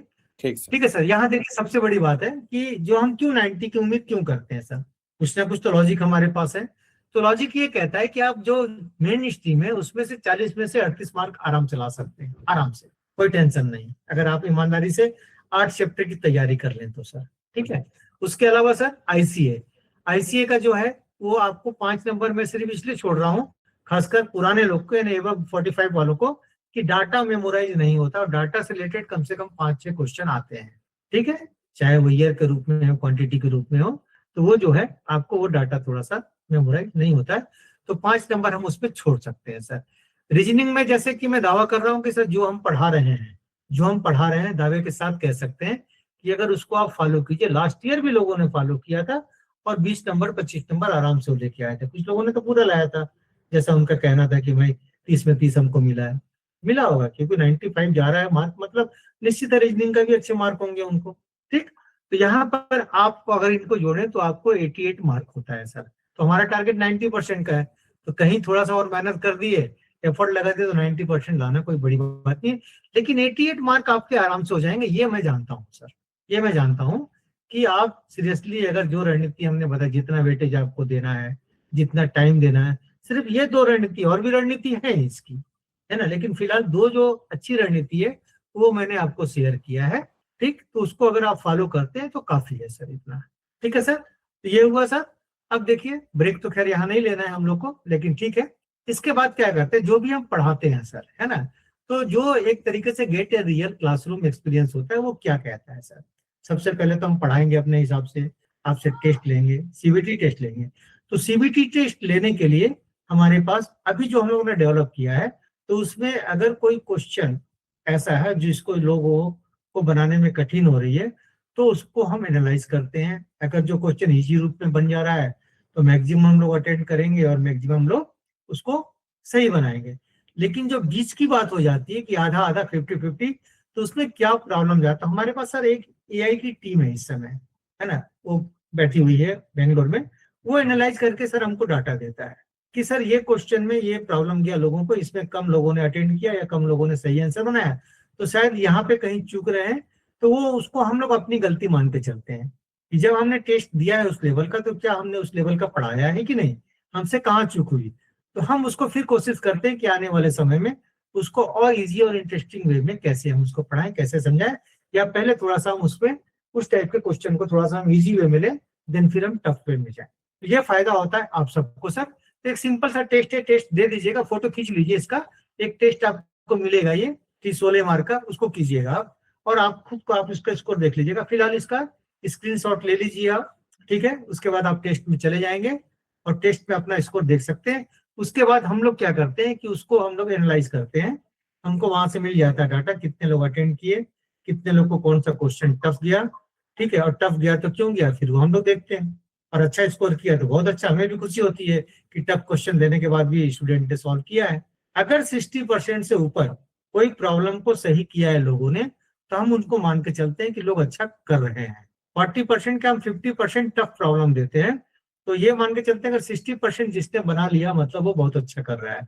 उनको हम इंजिस्ट करते हैं कि देखिए आप यहाँ पे और ऐसा कर सकते हैं, अच्छा, देन फिर आप अच्छा इसको अचीव कर सकते हैं। ठीक है, इसकी आपने फोटो खींच लिया होगा, स्क्रीनशॉट ले लिया होगा मेरे ख्याल से। अब आगे चलते हैं, एक्चुअली 15 मिनट का टाइम था। अब देखिए सर, यहाँ पर हम बात करते हैं कि ऑफलाइन ऑनलाइन में क्या फर्क होता है sir.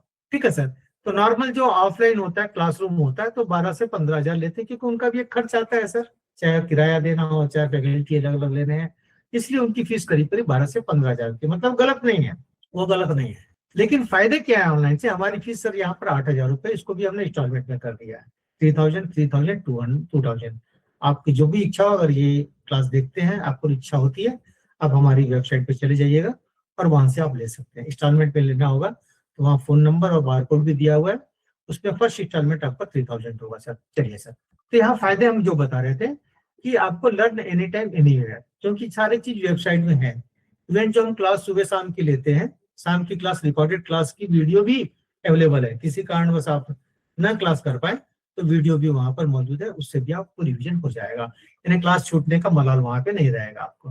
Plus regularly update, study material लगातार हम लोग अपडेट करते रहते हैं। मतलब जो रीजनिंग का भी देखेंगे आप, तो बॉटम लेवल से हम पढ़ाते हैं, 0 लेवल से, और उसको टफ लेवल तक हम ले जाते हैं।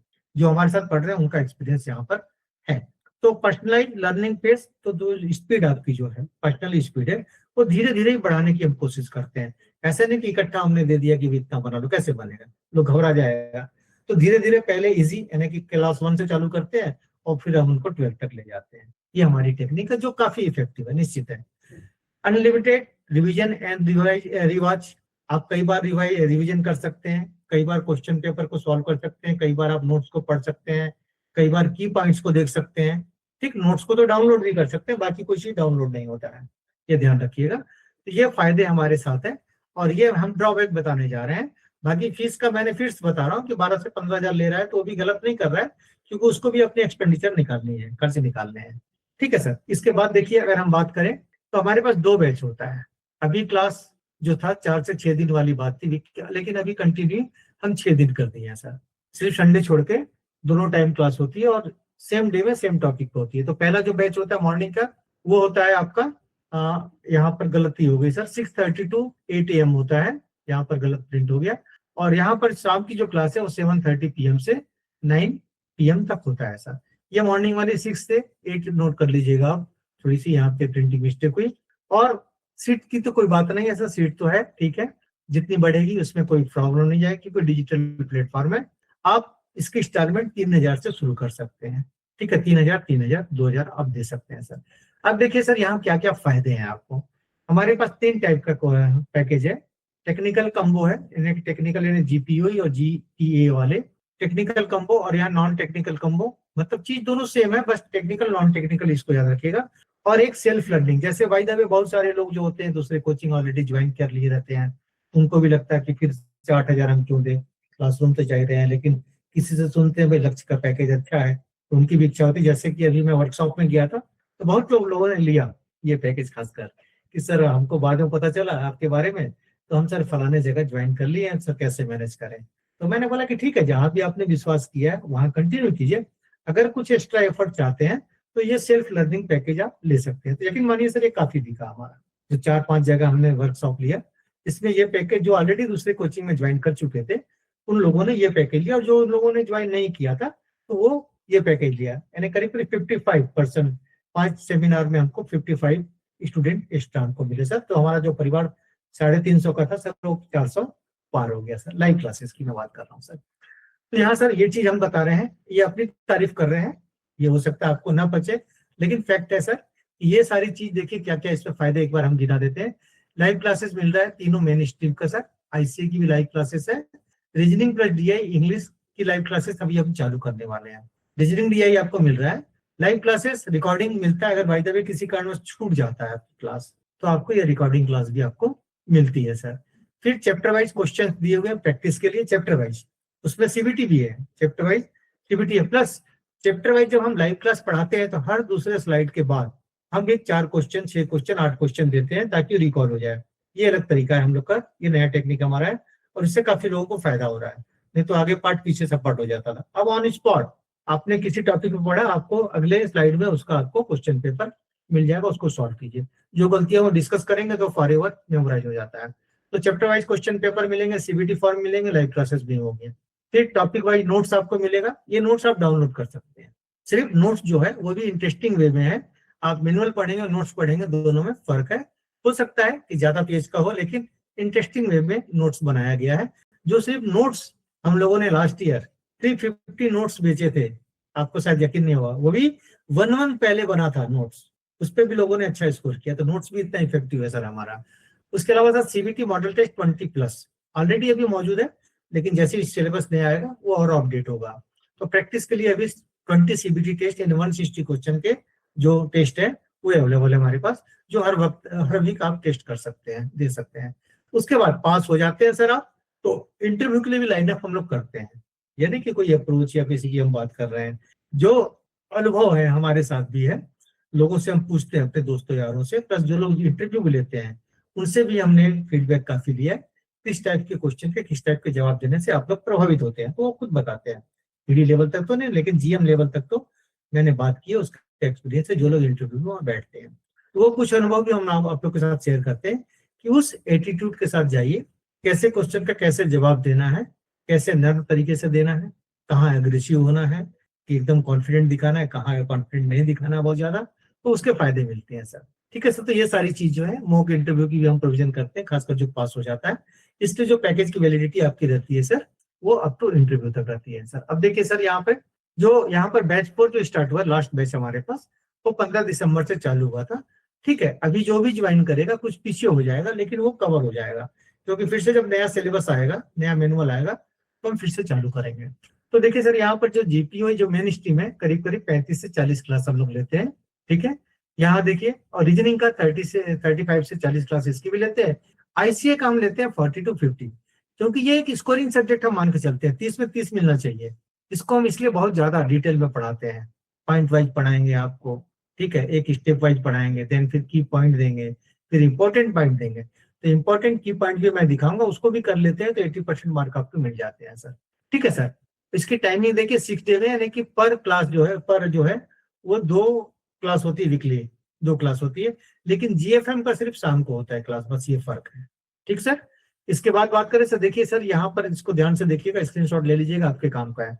आप ज्वाइन करें ना करें कोई फायदा, कोई ये मतलब बड़ी बात नहीं है।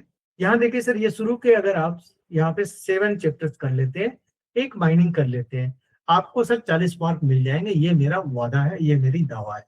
आप अगर किसी न किसी एक फील्ड में होंगे सर, चाहे इलेक्ट्रिकल से होंगे, कंप्यूटर से होंगे, मैकेनिकल से होंगे, ठीक है, या इंस्ट्रूमेंटेशन से होंगे, तो यहाँ पर आपको फायदा होगा, उसको आप अटेंड कर सकते हैं।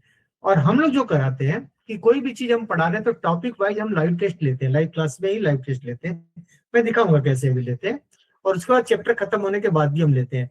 फिर जैसे 2-3 चैप्टर हो गए तो उसको मिक्स करके भी लेते हैं। तो इतनी प्रैक्टिस, इतनी हम पेपर दे देते हैं कि आपको पेपर दे दे के ही याद हो जाता है कि किसका आंसर क्या होगा। चलिए अब बात करें सिलेबस इसका जीएफएम का। सर 5 चैप्टर है। हमारी एडवाइस रहती है कि शुरू के 3 चैप्टर आप पढ़ लीजिए, काफी है। नहीं तो 1, 2 एंड 5 कर लीजिए, आपके 35 से 40 मार्क आ जाते हैं सर। इसका भी सेम हमारा है कि टॉपिक वाइज हम लाइव टेस्ट लेंगे, फिर हम चैप्टर वाइज भी हम टेस्ट लेंगे सर। ये देखिए सर, यहाँ पर आईसीए का सिलेबस, ये तो पूरा पढ़ना ही पड़ेगा आपको, क्योंकि हर से किसी न किसी से एक क्वेश्चन का तो आएगा ही, किसी न किसी टॉपिक से। ठीक है, वैसे 2 से 3 आता है, जो मेन टॉपिक है वो हम बताएंगे आपको कौन से टॉपिक से 2 से 3 आता है। यहाँ पर देखिए इसका भी सेम वही pattern, topic wise test and chapter wise test. अब बात करते हैं सर रीजनिंग डीआई, जो अभी सबसे बड़ा भूत है E0 के लिए। सबसे बड़ा भूत जो है वो अभी रीजनिंग का है। तो अगर ये जो मैंने ब्लू कलर से आपको दिखा रहा है, इतना ही कर लें तो सर 20 से 25 नंबर आपका बन जाएगा। ये कंप्रहेंसिव एक पार्ट अलग है। अगर कंप्रहेंसिव का 2-3 मार्क भी आप मिला लीजिए तो इनको मिला करके आपके 20 से 25 मार्क मिल जाते हैं बिना टेंशन के सर। आपको 22 पढ़ने की जरूरत है, 22 टॉपिक मैंने यहाँ लिया है, 22 टॉपिक की जरूरत नहीं है आपको। पढ़िए इसको भी, मैं नहीं बोलता कि मत पढ़िए, लेकिन इतना कर ले। खासकर इनसे एक ना एक क्वेश्चन आता है। ये जो ब्लू कलर्स के टेबुलेशन से आता है, ब्लड रिलेशन से आता है, सीटिंग अरेंजमेंट से आता है, डायरेक्शन से आता है, कोडिंग डिकोडिंग, क्लासिफिकेशन, सीरीज और अर्थमेटिकल जो आजकल जो रीजनिंग हुआ है, ये आता है कि नहीं आता नहीं मालूम, मेरे को पिछले साल आया था, इसलिए मैंने इसको ब्लू नहीं किया है। लेकिन इसको भी आप अच्छे से कर सकते हैं ताकि आप अच्छे मार्क ला सकते हैं सर। बिल्कुल डर आपका खत्म हो जाएगा सर, 100% मैं बोलता हूँ। जो 12 नंबर की बाउंड्री होती है वो आपको मिलेगी सर। ठीक है, यस। कुछ पूछना चाहते हैं आप लोग में से? मनोरंजन जी, दिलीप जी, साइकिल जी, सूरज जी, 4 लोगों ने हाथ उठाया है। सर ये रीजनिंग एंड डीआई सिलेबस में इंग्लिश का कुछ रहता है क्या? इंग्लिश और करंट अफेयर्स के ऊपर इंग्लिश कंप्रहेंसिव रहता है सर, वो आपको 4 से 6 नंबर तक आता है सर। अच्छा, कंप्रहेंसिव जो होता है वो डीआई और रीजनिंग से अलग होता है, लेकिन 30 नंबर के अंदर ही होता है वो भी। अच्छा, पैराग्राफ से जो हम लोग अनसीन पैसेज बोलते थे छोटी क्लासों में, या हिंदी में अपठन गद्यांश बोलते थे, वो आता है सर। तो लास्ट ईयर जो आया था बड़ा टफ आया था वो भी। ठीक है सर, हाँ, ठीक है। Okay sir. और किसी कुछ पूछना है? डीआई में सर चलिए। टेबुलेशन और बार, डीआई बोलिए, में टेबुलेशन सेकंड जी। डीआईएशन में टेबुलेशन और बार ग्राफ, ये 2 टॉपिक करने से मतलब आपका कहने का मतलब ये हो जाएगा। देखिए इसमें 4 टॉपिक होता है सर, पाई चार्ट और लाइन ग्राफ, लेकिन अभी 2 सालों से टेबुलेशन ही आ रहा है सर, टेबुलेशन और बार ही आ रहा है। ठीक है सर, चलिए। तो ये हुआ सर आपको सिलेबस, किस पे क्या वेटेज देना है ये मैंने बता दिया। अगर स्क्रीनशॉट आप ले लिए होंगे तो ठीक है, नहीं बाद में कोई लेना चाहेगा क्लास के बाद मुझे बोलेगा तो मैं स्क्रीनशॉट आपको दे दूंगा सर। अब हम बात करते हैं सर कि ये जो लाइव क्लास का सबसे बड़ा एडवांटेज क्या है सर, जो फोटो और वीडियोज का हम लोग सहारा लेते हैं सर, है ना। जैसे वीडियोज की चलेगी, ये भी वीडियोज है हमारे पास है, इसकी भी वीडियोज है, तो ये सारे चीज को समझने में आसानी होती है। लाइव क्लासेस का बहुत बड़ा एडवांटेज ये है सर कि फोटो से जब एक्सप्लेन करेंगे तो हमारी जो राइट हैंड साइड का जो माइंड होता है वो ज्यादा अच्छे से कैच करता है और डाउट आपका क्लियर हो जाता है सर। इसके अलावा सर हम लोग क्या करते हैं कि जो चैप्टर, जो टॉपिक हमने पढ़ाया उस टॉपिक पे आधारित, इसको हम कह रहे हैं की पॉइंट फॉर क्विक रिवीजन, ऐसे हम देते हैं आई कैचर के रूप में सर। इस तरीके का ये बहुत ही फ्रूटफुल लोगों के लिए हो रहा है सर, बहुत अच्छा। मतलब ये पढ़ के ही लोग टेस्ट अच्छा कर ले रहे हैं सर। इसके साथ साथ एक मास्टर कॉपी होती है सर, जब मैं पढ़ाता हूँ अपने स्टूडेंट को तो ये मेरी जो दिखती दूसरे स्क्रीन में दिखती है, तो कई बार कोई चीज को एक्सप्लेन करने में दिक्कत होती है तो यहाँ से मुझे सपोर्ट मिल जाता है। इसको हम मास्टर कॉपी बोलते हैं या आईएमपी पॉइंट हम लोग इसको बोलते हैं। ठीक है सर, इसको हम लोग आईएमपी नोट्स भी बोलते हैं। तो ये 2 चीज जो है, अगर आप ईमानदारी से जो मैं आपको की पॉइंट देता हूँ, जो मैं आपको आईएमपी नोट देता हूँ, उसके बाद उस चैप्टर का अगर प्रॉब्लम को आप सॉल्व करते हैं तो 80% आपके मार्क मिल जाते हैं सर। थोड़ा सा और मेहनत करेंगे तो 100% भी मिलेगा सर। ये सभी सब्जेक्ट में हम लोग ये चीज हम लोग करा रहे हैं सर। ठीक है, चाहे वो जीएफएम हो, जीपीओ हो या फिर आईसी हो, थ्योरेटिकल जो पार्ट है। रीजनिंग के लिए तो ऑलरेडी स्लाइड वाइज हम लोग कराते हैं।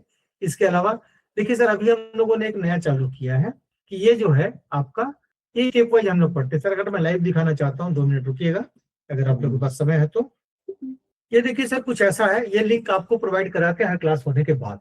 जैसे कि यहाँ पर आपका चैप्टर 2 है, ये ICA का है और इसको हमको आपको पढ़ाना है। तो हम इसको कैसे पढ़ाते हैं सर, थोड़ा सा देख लीजिए, समझने में आसानी होगी। ये देखिए सर, ये कंटेंट है, फिर उसके साथ साथ क्वेश्चन आंसर, यानी कि 2 टॉपिक पढ़ाया हमने, फिर क्वेश्चन आंसर लिया। इसको अगर मैं लाइव प्रेजेंट करता हूँ आपको, तो कुछ इस प्रकार से करूंगा मैं आपको कि ये जो आपका स्टेप वाइज आपको दिखेगा सर, ये चीज जो है स्टेप वाइज आपको दिखेगा सर, है ना। ऐसा ही आपको जो लिंक मिलेगा, आप शाम की क्लास होने के बाद आप भी इसको देख सकते हैं प्रीव्यू के तौर पे। प्रीव्यू के तौर पे मतलब आपको ये ऐसा दिखेगा, इस तरीके से सर, इकट्ठे एक पेज पे ये आपको सब दिखता जाएगा। ठीक है सर। इसके बाद जो हम पढ़ाने के बाद फिर आपसे हम टेस्ट लेंगे सर। ठीक है, टेस्ट अगर कुछ इस प्रकार से लेंगे, ठीक है, ऐसा क्वेश्चन हम आपको देंगे कि एक ही पेज में एक्चुअली दिखेगा, चारों क्वेश्चन आपको, थोड़ा सा ले रहा है टाइम। और अभी हम लोगों ने क्या किया है कि सर जो हम पढ़ाते हैं आगे चल के जो पढ़ाते हैं उसमें एक क्वेश्चन मार्क दे देते हैं, इस तरीके से आपको दिखेगा क्वेश्चन पेपर, आप सॉल्व कीजिए, उसके बाद फिर हम आंसर बताएंगे। तो आंसर बताने के लिए तो यहाँ पर आप चाहो तो स्क्रीनशॉट लीजिए, नहीं लीजिए तो भी कोई बात नहीं, क्योंकि ये चीज अवेलेबल है आपको लिंक में 24/7 आपको वेबसाइट में हम आपको दे रहे हैं ये चीज। तो ये बहुत ज्यादा फायदा हो रहा है। ये रिसेंटली हमने डेवलप किया, ये किसी और कोचिंग में आपको नहीं मिलेगा, वेरी क्लियर है इस पे, क्योंकि हम काफी पैसे खर्च कर रहे हैं, नो डाउट, काफी हमने आउटसोर्सिंग लिया हुआ है। ये सर बहुत इफेक्टिव है सर, ये सीरियसली बहुत। धन्यवाद शेखर जी। मैं जब से ये वाला धन्यवाद। इम्प्रूव हुआ है ना, तो मैं पढ़ने में थोड़ा अच्छा लगा। जी जी, इंटरेस्टिंग वे हो गया आपको, इंटरेस्टिंग हो गया। ठीक है सर। स्क्रीन शॉट पढ़ने में बहुत दिक्कत हो रहा था। जी जी जी जी, तो ठीक है सर, हम लोग वापस चले उसमें। हाँ, तो चलिए हम वापस आ रहे हैं अपने मेन टॉपिक पे। तो यहाँ इस तरीके से हम लोग दिखाते हैं सर, इसके बाद फिर हम लोग क्वेश्चन देते हैं और क्वेश्चन का आंसर भी इस तरीके से हम बताते हैं सर, और डिस्कशन होता है उसके बाद। जैसे किसी को कोई कंफ्यूजन है ना, जो लगभग आसपास होता है तो स्लिप हो जाता है, तो फिर डिस्कशन करते हैं तो वहां और भी क्लियर हो जाता है। तो फॉर मेमोरी प्लस, जैसे कि हम यहाँ पर GPU पढ़ाते हैं, तो ये स्टेप वाइज देखिए एक दावा है सर, इसका स्क्रीनशॉट आप जरूर लीजिएगा। अगर मैं इस टाइप से क्वेश्चन को मैं इकट्ठे ले आऊं, यानी हमारी टीम इसको इकट्ठे एक पेज पे लाती है, तो ये मान के चलता हूं कि इसमें से 5 क्वेश्चन आपको आ जाते हैं। चलिए मान लीजिए 3 क्वेश्चन भी आ जाते हैं, तो एक पेज पे जो हम एक तरीके से एनिमेटेड एक एक पॉइंट हम आपको पढ़ा रहे हैं, समझ में आया ठीक है, नहीं समझ में आया फिर आप क्वेश्चन करेंगे, वहां कंफ्यूजन दूर होगी। अगर इसको आप 1 हफ्ते में भी मेमोराइज कर लेते हैं इस चीज को, इस पेज को, तो आपके लिए 3 से 5 नंबर का रास्ता ये अकेला स्लाइड ये तय करता है। ऐसे बहुत सारे हम स्लाइड देते हैं जिसमें कि काफी कॉम्पैक्ट उसको कर देते हैं, ताकि पढ़ने में भी इंटरेस्टिंग हो और एक ही पेज पे हमको मिल जाता है ऐसा। ठीक है सर, तो इसका स्क्रीनशॉट आप चाहो तो मैं आपको बता देता हूँ, उसके बाद ले लीजिएगा। यस, स्क्रीनशॉट लेके देखिएगा और देखिएगा क्वेश्चन बना के, इसको पढ़ने के बाद क्या 5-6 क्वेश्चन आपके बनते हैं अच्छे कि नहीं बनते हैं। ठीक, तो चलिए स्क्रीनशॉट मैं समझता हूँ आपने ले लिया होगा। अब देखते हैं, उसका हमने पढ़ाया तो उसके बाद हम क्वेश्चन भी आपको देंगे, उसी से क्वेश्चन देंगे तो आप उसमें कुछ गलतियां करेंगे, फिर डिस्कशन करेंगे, हम आंसर आपको बताएंगे। ये PPT माध्यम से होता है, पावर पॉइंट प्रेजेंटेशन के माध्यम से GPU पढ़ाई जाती है, और जो आपका रीजनिंग है वो भी PPT के माध्यम से ही पढ़ाई जाती है सर। यहाँ जैसे देखिए सर, फ्लो डायग्राम हम लोग देख लेते हैं, कहाँ बुक में देखते हैं सीधे सीधे, लेकिन अगर मैं एक एक स्टेप से अगर इसको पढ़ाते जाऊं आपको, तो ये दिमाग में आपके असर डालेगा सर, अलग तरीके से ये असर आपको डालेगा सर। ठीक है, तो इस तरीके से प्लस कुछ वीडियोज हैं, उस वीडियो को हम दिखाते हैं, उससे और क्लियर हो जाता है कि किसके बाद क्या होना है, कहाँ से क्या जाता है, देन ये भी काफी इफेक्टिव हो जाता है, इंटरेस्टिंग हो जाता है सर। ये इसके भी फायदे हैं। उसके अलावा सर अगर हम रीजनिंग की बात करेंगे सर, तो रीजनिंग भी हम कुछ इस तरीके से पढ़ाते हैं कि जैसे मान लीजिए कोडिंग डिकोडिंग, तो हम पहले बताएंगे कि स्टूडेंट को कि ऐसा एक टेबल आप बना लीजिए, है ना, एग्जाम में भी जाने को जाके आप बना सकते हैं, कोई रोकेगा ही नहीं, क्योंकि कोई चिट तो लेके नहीं जा रहे हैं, वहां से जो पेपर मिला आपको, तो ये इस चार्ट पे आधारित 2 या 3 क्वेश्चन आ जाता है। तो ऐसे क्वेश्चन को भी, कोडिंग डिकोडिंग को भी हम बकायदा आपको स्टेप वाइज दिखाएंगे, स्टेप वाइज बताएंगे हम आपको, और इसमें आई कैचर भी, क्योंकि जब आप बनाएंगे हमारे प्रैक्टिस पेपर को सॉल्व करेंगे तो ये सारी चीज आपको याद आएंगे सर, इसके आंसर क्या हो सकते हैं। इस तरीके से स्टेप वाइज एक स्टेप हम लेते हैं सर इसमें। इसी प्रकार से देखिए, जैसे कि यहाँ पर आ गया अर्थमेटिक रीजनिंग की बात आ गई, तो इसको भी हम स्टेप वाइज, तो सारा जो रीजनिंग है और जब क्या उसमें हाईलाइट करना है सर, ये भी हम आपको दिखाते हैं। जैसे कि मान लीजिए ब्लड रिलेशन में जैसे हम समझाते हैं कि 3 पैरेलल लाइन में आपको बनाना है, 3 जनरेशन से जनरली क्वेश्चन रहता है मैक्सिमम, ऐसे 4 जनरेशन मान लेते हैं, तो अगर एक जनरेशन को एक लाइन में पैरेलल रखे तो क्वेश्चन ऑटोमेटिक बनता है। तो ये ट्रिक्स काफी इफेक्टिव है और काफी अच्छा है, जो समझ गया इस ट्रिक को तो ब्लड रिलेशन में कभी गलत नहीं करेगा, और हर साल ब्लड रिलेशन के क्वेश्चन आते हैं। सुरेश जी क्या पूछना चाहते हैं, बोलिए सर। सुरेश जी, जॉन जी कुछ पूछना चाह रहे हैं, बोलिए। दिलीप जी क्या बोलना चाहते हैं, बोलिए। 10 मिनट और लगेगा सर, बस आपकी क्लास खत्म हो जाएगी। पूछना है कि अचानक हाथ उड़ गई।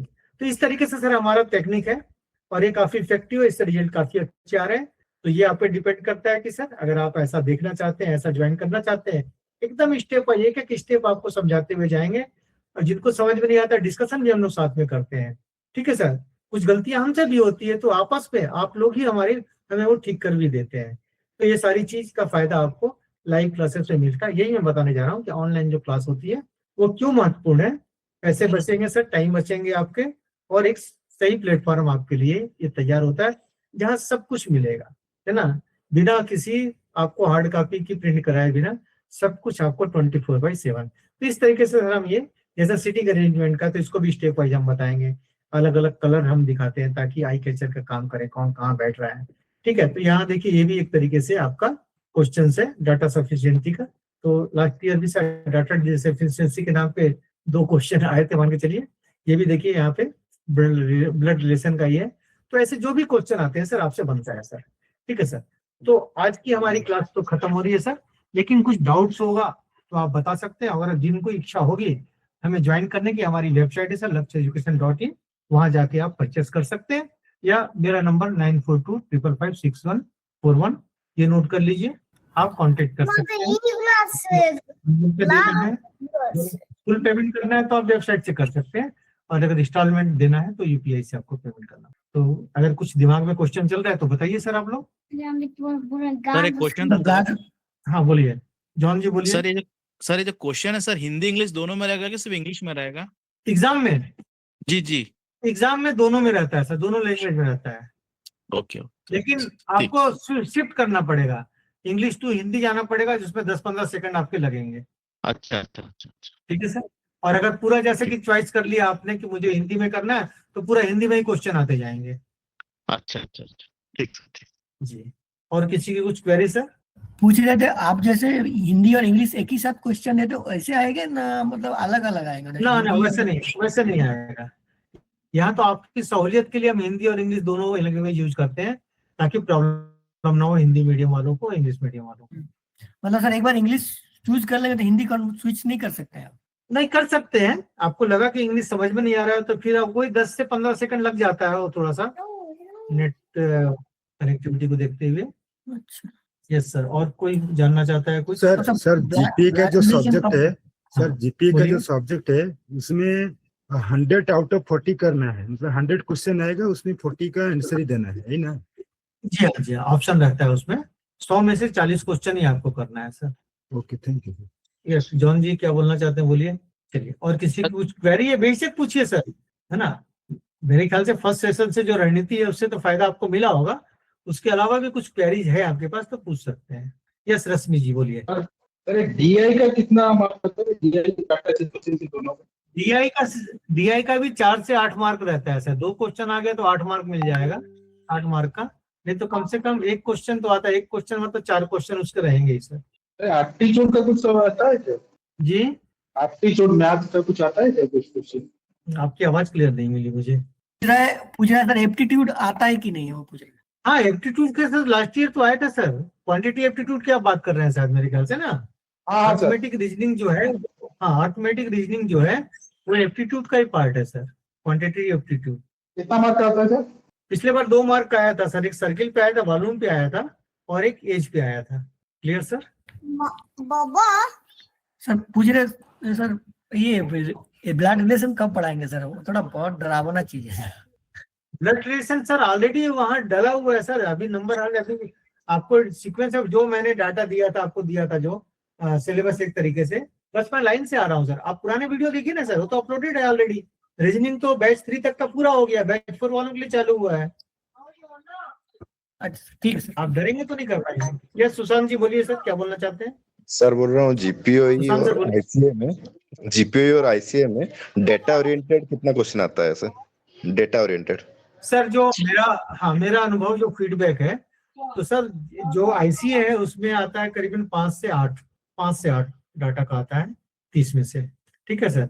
और जो जीएफएम का तो डाटा रहेगा ही ज्यादा, जीपीओई का भी करीब करीब हम मान के चलते हैं वो भी 5 से 8 आता है या 5 से 10 मान लीजिए। लेकिन चूंकि उसमें हमारे पास ऑप्शंस होते हैं बहुत ज्यादा, तो इसलिए वो डाटा रखने की आपको जरूरत नहीं। लेकिन जैसे कि मैंने एक स्लाइड आपको दिखाया कॉम्पैक्ट करके, वो अगर कर लेते हैं, जैसे बेस्ट पिक्स का भी हमारे पास डाटा है, एक पेज पे है, उसी तरीके से जो जो चीज वैल्यूएबल है हमने कोशिश की है कि उसको एक पेज पे लाके लोगों को मेमोराइज कराने का। Okay sir. ठीक है सर, ओके, थैंक यू। और सर किसी की कुछ क्वेरी? जैसे कि माइनिंग से हूँ, तो मैं भी रिसेंटली ज्वाइन किया हूँ, तो हम देख रहे हैं जो जीपीओ की जो मतलब सब्जेक्ट है, उसे माइनिंग में सिर्फ एक ही है, बाकी पूरा प्लांट साइड से है। तो मतलब हाँ सर, हमको सर कैसे चूज करना पड़ेगा, कैसे क्या पढ़ाई करना पड़ेगा, ये थोड़ा जानना पड़ेगा। मैं तो पता है शुरू के 7 चैप्टर कर लीजिए और एक माइनिंग कर लीजिए आप, ठीक है? 2 चीज आप कर लीजिए, 2 चीज आप कर लीजिए, ये काफी है सर आपके लिए। ओके सर एक जी। पूछना था सर, तो जैसे कि 100 में 40 बनाने बोलिए। बोले आप जीएफएम में या जो भी जीपीओई में, तो जैसे मान लीजिए हम लोग गैस मारते हैं पूरा 100 का 100, तो ऐसा कोई बोल रहा था कि शुरू का 40 लेता है, ऐसा कुछ है क्या सर कि टोटल में 40 लेगा? हाँ 40 बिल्कुल अगर सही बताया सर, जिसने भी बताया बिल्कुल सही बताया। शुरू के 40 जो आप करते हैं वही काउंट होता है सर, तो फिर सर चाहे ये, आप कंटिन्यू कीजिए चाहे। हाँ बोलिए। तो सर जैसे बोल रहे हैं कि सब में मिनिमम 40 और टोटल 50% बोल रहे हैं, हाँ जी हाँ, ये कैसे होगा सर? जैसे शुरू का मान लीजिए 40 या 12 पकड़ रहा है, तो फिर 50 कैसे होगा सर? किसी न किसी सब्जेक्ट में ज्यादा मार्क्स चाहिए आपको 50% लाने के लिए, टोटल 50 नंबर चाहिए आपको अच्छा अच्छा क्वालिफाइंग के लिए, ये क्राइटेरिया है। ठीक है सर। ठीक। अब उसमें किसी में 12 ला रहे हैं, तो किसी में हो सकता है 30 में 28 ला रहे हो, किसी में 40 में मान लीजिए आप ज्यादा ला रहे हो, तो अच्छा। कुल मिला के 50 होना चाहिए सर। एग्रीगेट मार्क जो होता है वो होता है 50%, और जो पासिंग मार्क होता है पर सब्जेक्ट, इस सब्जेक्ट कम से कम 40% मार्क होना चाहिए। बस ये 2 चीज ध्यान रखिए सर। Okay sir. ठीक है सर, ओके सर। और बताइए सर। सर मेरा क्वेश्चन है, हेलो हाँ बोलिए सर, बोलिए। सर, मेरा क्वेश्चन है कि जो शुरू के जो 40 जो है, जो क्वेश्चन है अटेम्प्ट करने वाला, मान लीजिए जो है आपका 1 to 10 अटेम्प्ट किए फुल, उसके बाद फिर जो है मुझे जो है आपका जो है आपका 50 या 60 से जो है लगा कॉन्फिडेंस वाला क्वेश्चन, वो अटेम्प्ट किया हूँ। हम्म, फिर जो है हाँ हम्म। 40 हो गया मेरा। फिर जो गैसिंग वाला जो है मार्क्स, जो है गैसिंग वाला क्वेश्चन जो है, अगर मैं 20 से जो है अटेम्प्ट करता हूँ, 20 से 30 के बीच में, तो वो काउंट कैसे करेगा आपका जो एग्जामिनर जो? बिल्कुल सर, आपने कितना क्वेश्चन अटेम्प्ट किया वो जरूरी नहीं कि 1 से 40 कंटिन्यू कीजिए आप। मान लीजिए आपने 1 से 5 किया, फिर 15 जी से 20 किया, फिर मान हाँ लीजिए 33 से 48 किया, तो ये सब जो करते जाएंगे वो काउंट करते जाएगा। 40 के बाद तो आपको अलाउ ही नहीं करेगा वो। 40 क्वेश्चन जहां आपने टिक किया तो आप हाँ उसके आगे नहीं बढ़ सकते। जब बढ़ेंगे तभी जब किसी न किसी क्वेश्चन को आप डिलीट करेंगे आंसर को। अच्छा अच्छा अच्छा, ऐसा है सिस्टम यस सर। सर। ओह, अच्छा अच्छा हाँ अच्छा। हाँ, सर एक क्वेश्चन था कि जी सर जी जी। ये जो सर ये अभी आपका, सीबीटी आप देंगे ना सर? जी बोलिए, सर, हम बोल रहे थे कि सर जो बोलिए सुरेश आईएमपी जी, जो बोलिए। हाँ आईएमपी जो डॉक्यूमेंट जो आप जो सर दे रहे हैं सर, ये सर ऐप में क्यों नहीं है सर? ऐप में होने से बेटर रहता सर, हाँ, अपलोड जो है नहीं नहीं, चैप्टर बेटर वाइज जो होता है। है सर, बहुत मिसयूज हुआ है सर पिछले बार हमारी जो ये है ना। पहले हम क्या पीडीएफ फॉर्म में दे देते थे लोगों को, हम खुद स्क्रीनशॉट लेके दे देते थे, तो पता चला कि बाजू वाला कोचिंग वाला वही प्रोजेक्टर से पढ़ा रहा है सर, ओह, वही नोट्स अच्छा। कॉपी जो फोटो कॉपियर से वो लोग बेच रहे हैं सर। नहीं तो सर तो जैसे हमारे हम स्टूडेंट लोग को को लॉस हुआ ना सर, कंपटीशन बढ़ गया। नहीं नहीं, मैं क्या बोल रहा हूँ, जैसे मैं जो मेंबर हूँ सर, तो जैसे मुझे कोई चैप्टर का जैसे जरूरत पड़ा तो सर कैसे मिलेगा सर? आप मतलब व्हाट्सएप के थ्रू ना क्या? वो सर या तो फोन? आपके लाइव क्लासेस में सब कुछ है, प्लस आपके कोई ना कोई फ्रेंड होंगे, अगर कोई क्लास मिस होता है आपका तो उस फ्रेंड से ले लीजिए स्क्रीनशॉट, क्या दिक्कत है? अच्छा अच्छा, ठीक है, ठीक है सर, ओके। हम लोग पीडीएफ पीपीटी फॉर्म में नहीं अवेलेबल कराते हैं, क्योंकि 2 चीजें हैं, एक तो हमें भी आर्थिक नुकसान है, दूसरा जो दूसरे लोग पेपर फोटोकॉपी करा के यूज कर रहे हैं तो आपके ही कंप्यूटर खड़े हो रहे हैं सर वो। हम तो चाहते हैं हमारे स्टूडेंट वेस्ट करें, इसलिए कुछ प्राइवेसी समझिए या फिर हमारी जी आर्थिक नुकसान समझिए, 2 ओके, रास्ते हैं आपके पास। ठीक है सर, ओके जी, सर, थैंक्स। Okay sir. और किसी को कुछ सर क्वेश्चंस बताइए सर, और किसी को कोई क्वेश्चन है तो ठीक है सर, थैंक यू, आप लोगों ने काफी समय दिया। निश्चित है, मैं समझता हूँ कि जो रणनीति हमने बताई है उसको आप इम्प्लीमेंट करेंगे तो अच्छे स्कोर मिलेंगे sir. Okay sir, thank you. Class हम एंड कर रहे हैं, किसी को पूछना है तो हैंड राइज कर सकता है या फिर हम क्लास एंड कर रहे हैं सर। चलिए, अगेन थैंक यू सर।